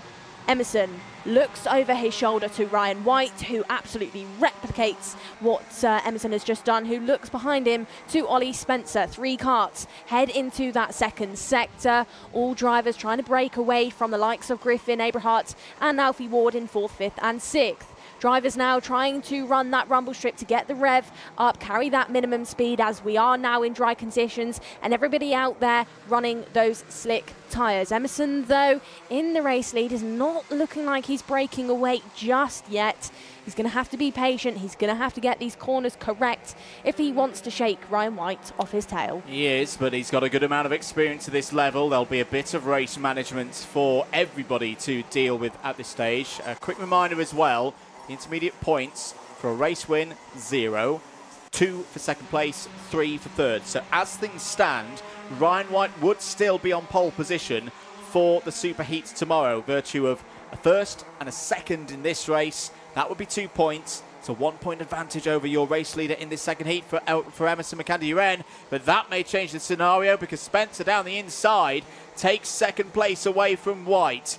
That promotes Spencer up the order a little bit as there's a defensive move there from the 115 of Alfie Mayer going wheel to wheel with Josh Cormack. Mayer just catches the grass and will lose out to one of the home favourites. Maximilian Eberhardt is flying through the order as well, having a really good run so far in this race. So things change as we say. It's now 3 points apiece for McAndrew-Wren and for White. This is where we then go back to timed qualifying performance. That acts as the tiebreaker. So Ryan White again holds the most narrow of margins through this part of the competition. But he's now got more trouble in the shape of Joshua Griffin. It's a bit of a global karting sandwich at the moment for Ryan White. Is Griffin going to have a look down the inside? Well, he definitely had a look, but he didn't pull the pin on making the move there. Griffin remains in 4th place. Clever by Griffin then. He just knew that he didn't have the legs to make it stick and probably would have found himself in a bit of trouble. 7/10 split, Emerson and Oliver there for that first and second as Ryan White looks down the inside at Ollie Spencer, overcooks it, doesn't hold the brake, slides to the outside of the corner and gives the position back. In your background then we've got Max Jolly having a bit of a busy race so far. He's quite far down the order now is Jolly, finds himself in that midfield section. He's in just inside the top 10. Still, it's those 3 karts of Spencer, Ryan White and Joshua Griffin battling it out for that second position. And it is now 1.1 seconds that splits up Emerson and Oliver. Let's focus back on these top 3 then as they head out of the hairpin. Griffin has picked off that position to Ryan White once more. Looks like he's trying to suss out Oliver Spencer there for that second. Spencer, like we mentioned earlier on in the weekend, Andrew, team change for him going into this round of the championship and is looking stronger this weekend compared to what he looked like with KR. As Griffin now goes down the inside at turn number 1, has Ryan White managed to follow him through as well? Yes, he has, so it is a change now for second position. It's Griffin from White from Ollie Spencer. Yeah, a bit of a curious move there from Spencer, expecting him to at least put a half defensive move in, but clearly feeling that his teammates got the better pace right now, and maybe this order is the prime way to pull that 1.42 second gap to the leader back. 4 minutes to go then. Who's your biggest mover in this race? There's quite a few good chargers through the field. Tom Reed's up to 5th place. That's a gain of 9 for the number 10 seed from last year. We'll come back to that because there's all sorts going on here in the middle of the pack as Max Jolly 4 wide off of turn number 7. Thankfully that got itself resolved by the time they get down to turn number 8. The 161 of Fraser Anderson, the privateer, is right in the middle of all of that. Austin Oman's coming through as well in the blue and orange helmet. A known quantity round this circuit, very strong in race trim. Oh, Fraser Anderson unfortunately now feeling the side there of Josh Cormack slips down to 12th place, but keep an eye on Fraser Anderson. It's not going to noticed in this commentary box that he's been having a good meeting so far and had a good run last week in the prep for this one as well. 3.25 minutes to go. Here once again is your fight between Oman and that's Riley Murrow in the middle of all of that. No, I don't think it is. Not on this occasion. So it's investigation for the O-plate of Max Jolly. Riley Murray is actually a little bit further up the order. Less than 3 minutes to go. Still McAndrew-Wren leading from Griffin by 1.34. Ryan White has got back to 3rd place. And curiously, Oliver Spencer, just no pace at the moment as Cormack tries a move on Livings. Doesn't quite work out. Beautiful positioning there by Alfie Mayer in the 115 to double switch back out of turn 10. Yeah, well read by Mayer then. Going into turn number 4, Livings just trying to sort himself out after losing those positions, but it looks like he's maybe going to lose one more now. Through the hairpin section, all the drivers go. Livings still looking a bit confused there, trying to defend from Roots, but needs to just settle down because he's definitely losing some pace out there and looks a bit unnerved, looks a bit shaken up. Through they go though, through that second sector, drivers now. Has Livings calmed down? I'm not sure, but the drivers behind him definitely has. In the background then, the drivers that are getting all involved with each other, you've got Aberhart, Harry Radcliffe, James Root, Sebastian Behrman, who of course has had a team change this weekend, and Otis Cleary having words with each other in the back part of your field. Still though, out there in the front, Emerson McAndrew-Uren leads by 1.2 seconds from Joshua Griffin, who's just gone fastest. Ryan White still on his tail and pulling around Ollie Spencer. But those 4 drivers out there, limited trouble for them all within the race as we hit that 1 minute 20 mark. Bit of water on the tyres there for Nelson Taylor, who gets a position back on Maximilian Aberhart. Both of those drivers unfortunately down towards the back of the field on this occasion. There's the 183 of Alfie Ward finding a way through past Joshua Cook. Max Jolly in there as well. Max Jolly seems to be absolutely everywhere in this race. Austin Owen trying to go for one round the outside, finds himself on the curb, but sticks to the inside by turn 1. That's Owen up another position, up into 9th place now. 2 laps to go maybe on this one. It'll be tight to see whether the race leaders get over the line with time still remaining on the board. There are your race leaders. McAndrew-Uren from Griffin, from White. Warning now for Max Jolly, who has got good speed around this circuit. Was very impressive in Micromax last year. 16 places potentially for Oman, 15 right now, but is he going to pick off Cook? Drops 2 though, Andrew. As I said it, yeah. Commentator's curse. I said, can he make it 16? And now he's reduced it to 13. Well, it's still been a very good go from Austin Owen, and shows that he's still a factor in this this weekend. He had a decent run last time out at Dunk as well, a couple of 3rd places in the championship point awarding stages, but everywhere you look in this race there are overtakes happening up and down the field. Last lap board did not get called that time around, so it's 2 to go for this second heat of the day for Minimax 950. Ryan White, by the way, is still holding on to pole position for the super heat. That gap he's got over Ollie Spencer is key. That's another move from Owen down the inside of Josh Cormack, this time for P9. A swap between the teammates there. Owen defends into the next corner. Cormack's going to try and switch it back here, and will switch it back here. Lovely stuff from Josh Cormack. Owen again tries to throw it down the inside. That's going to put him into the clutches of Alfie Mayer potentially. We are on the final lap. It's not done at all yet for these drivers. They know every single point is going to count in the intermediate classification here this afternoon. This is all to set positions on the grid for the super heats tomorrow. There is your driver at the moment looking at pole position for that super heat. Ryan White just needs to bring it to a close, and he's going to share the front row with this young man. Emerson McAndrew-Uren has had some ups and downs so far this season. He finished Dunk as well, definitely on the up with that round win, and he's continued that form here at Larkhall.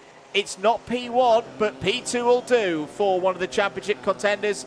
Emerson McAndrew-Uren takes heat number 2. Joshua Griffin, 2nd place, shows again he's got continuing good form from the club round last week.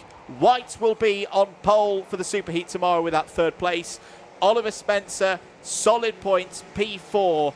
But maybe a bit of setup work to do there, Nicole. Limited amount of dry running so far this weekend, and that drop in pace in the middle of the race I think will be a bit of a concern. Yeah, absolutely. But the story of that one, another heat win this year for Emerson McAndrew-Uren. He's adding up the tallies. He's adding to his confidence level as well. He's had success out in Europe.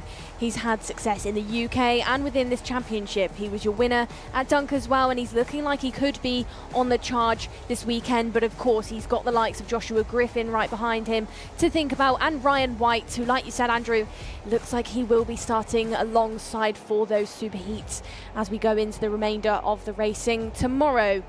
Rest of your field then, from 10th place onwards, we had Oman go up 14 places to round out your top 10. Then we had Cormac, Alfie Mayer, Arthur Farrow, Harry Radcliffe, Jensen Walker, Leo Livings, James Roots, Otis Cleary, Aidan Hammond and Christian Sanguinetti as your top 20. James Devereaux, Maximilian Aberhart, Sebastian Behrman, Nelson Taylor and Fraser Anderson as your top 25. And then we lost Lucian Smith down in the order as well. Smith just not having a good day of racing here at Larkhall. He's a driver, you know, he's got good pace, he's got relatively good racecraft, but just bad luck, I'd say, so far in the heats. And that happens sometimes. You can't have perfect days or good days every day at the track. What we'll say, bad day at the track, always better than a day in the office.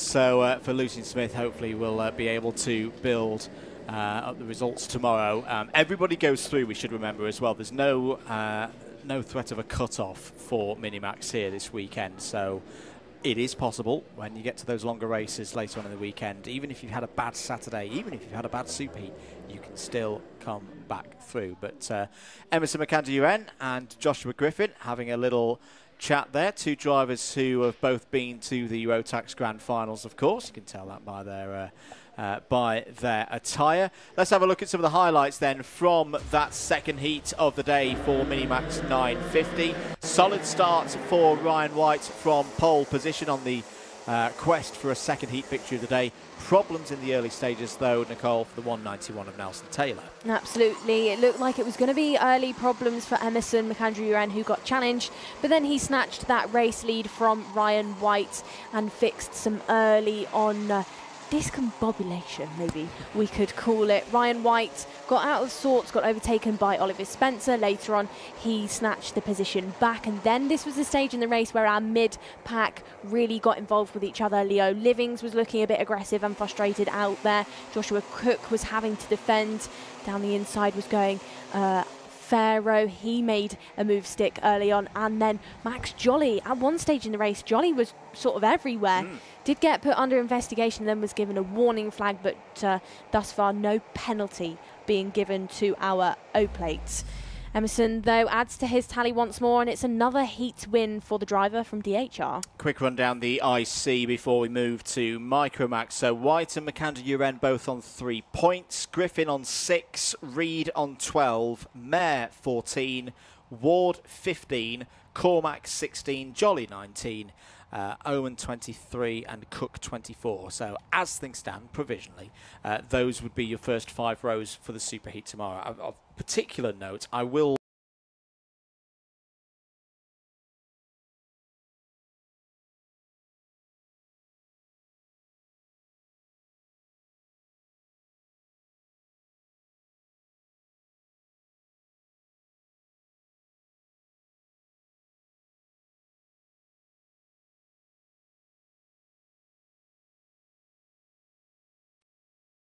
it a big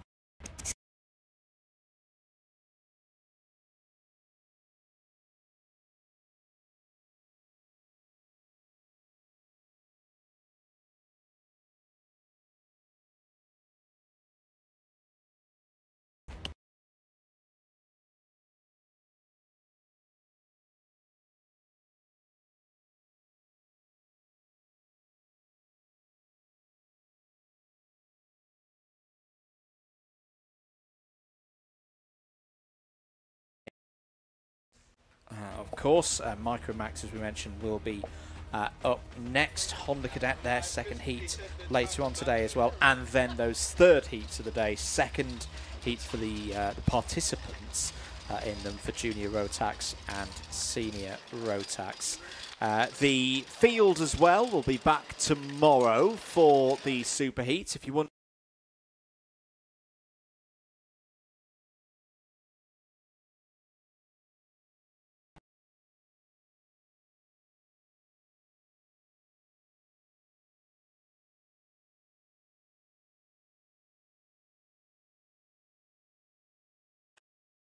the first of the finals, junior.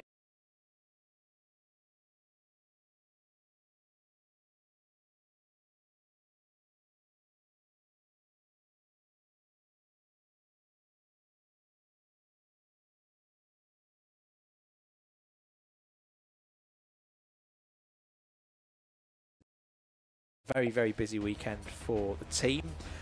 So if you're watching us and, for example, missing the Club 100 at the ROTAX competition at Clay Pigeon, you can watch that back at your level, at your leisure.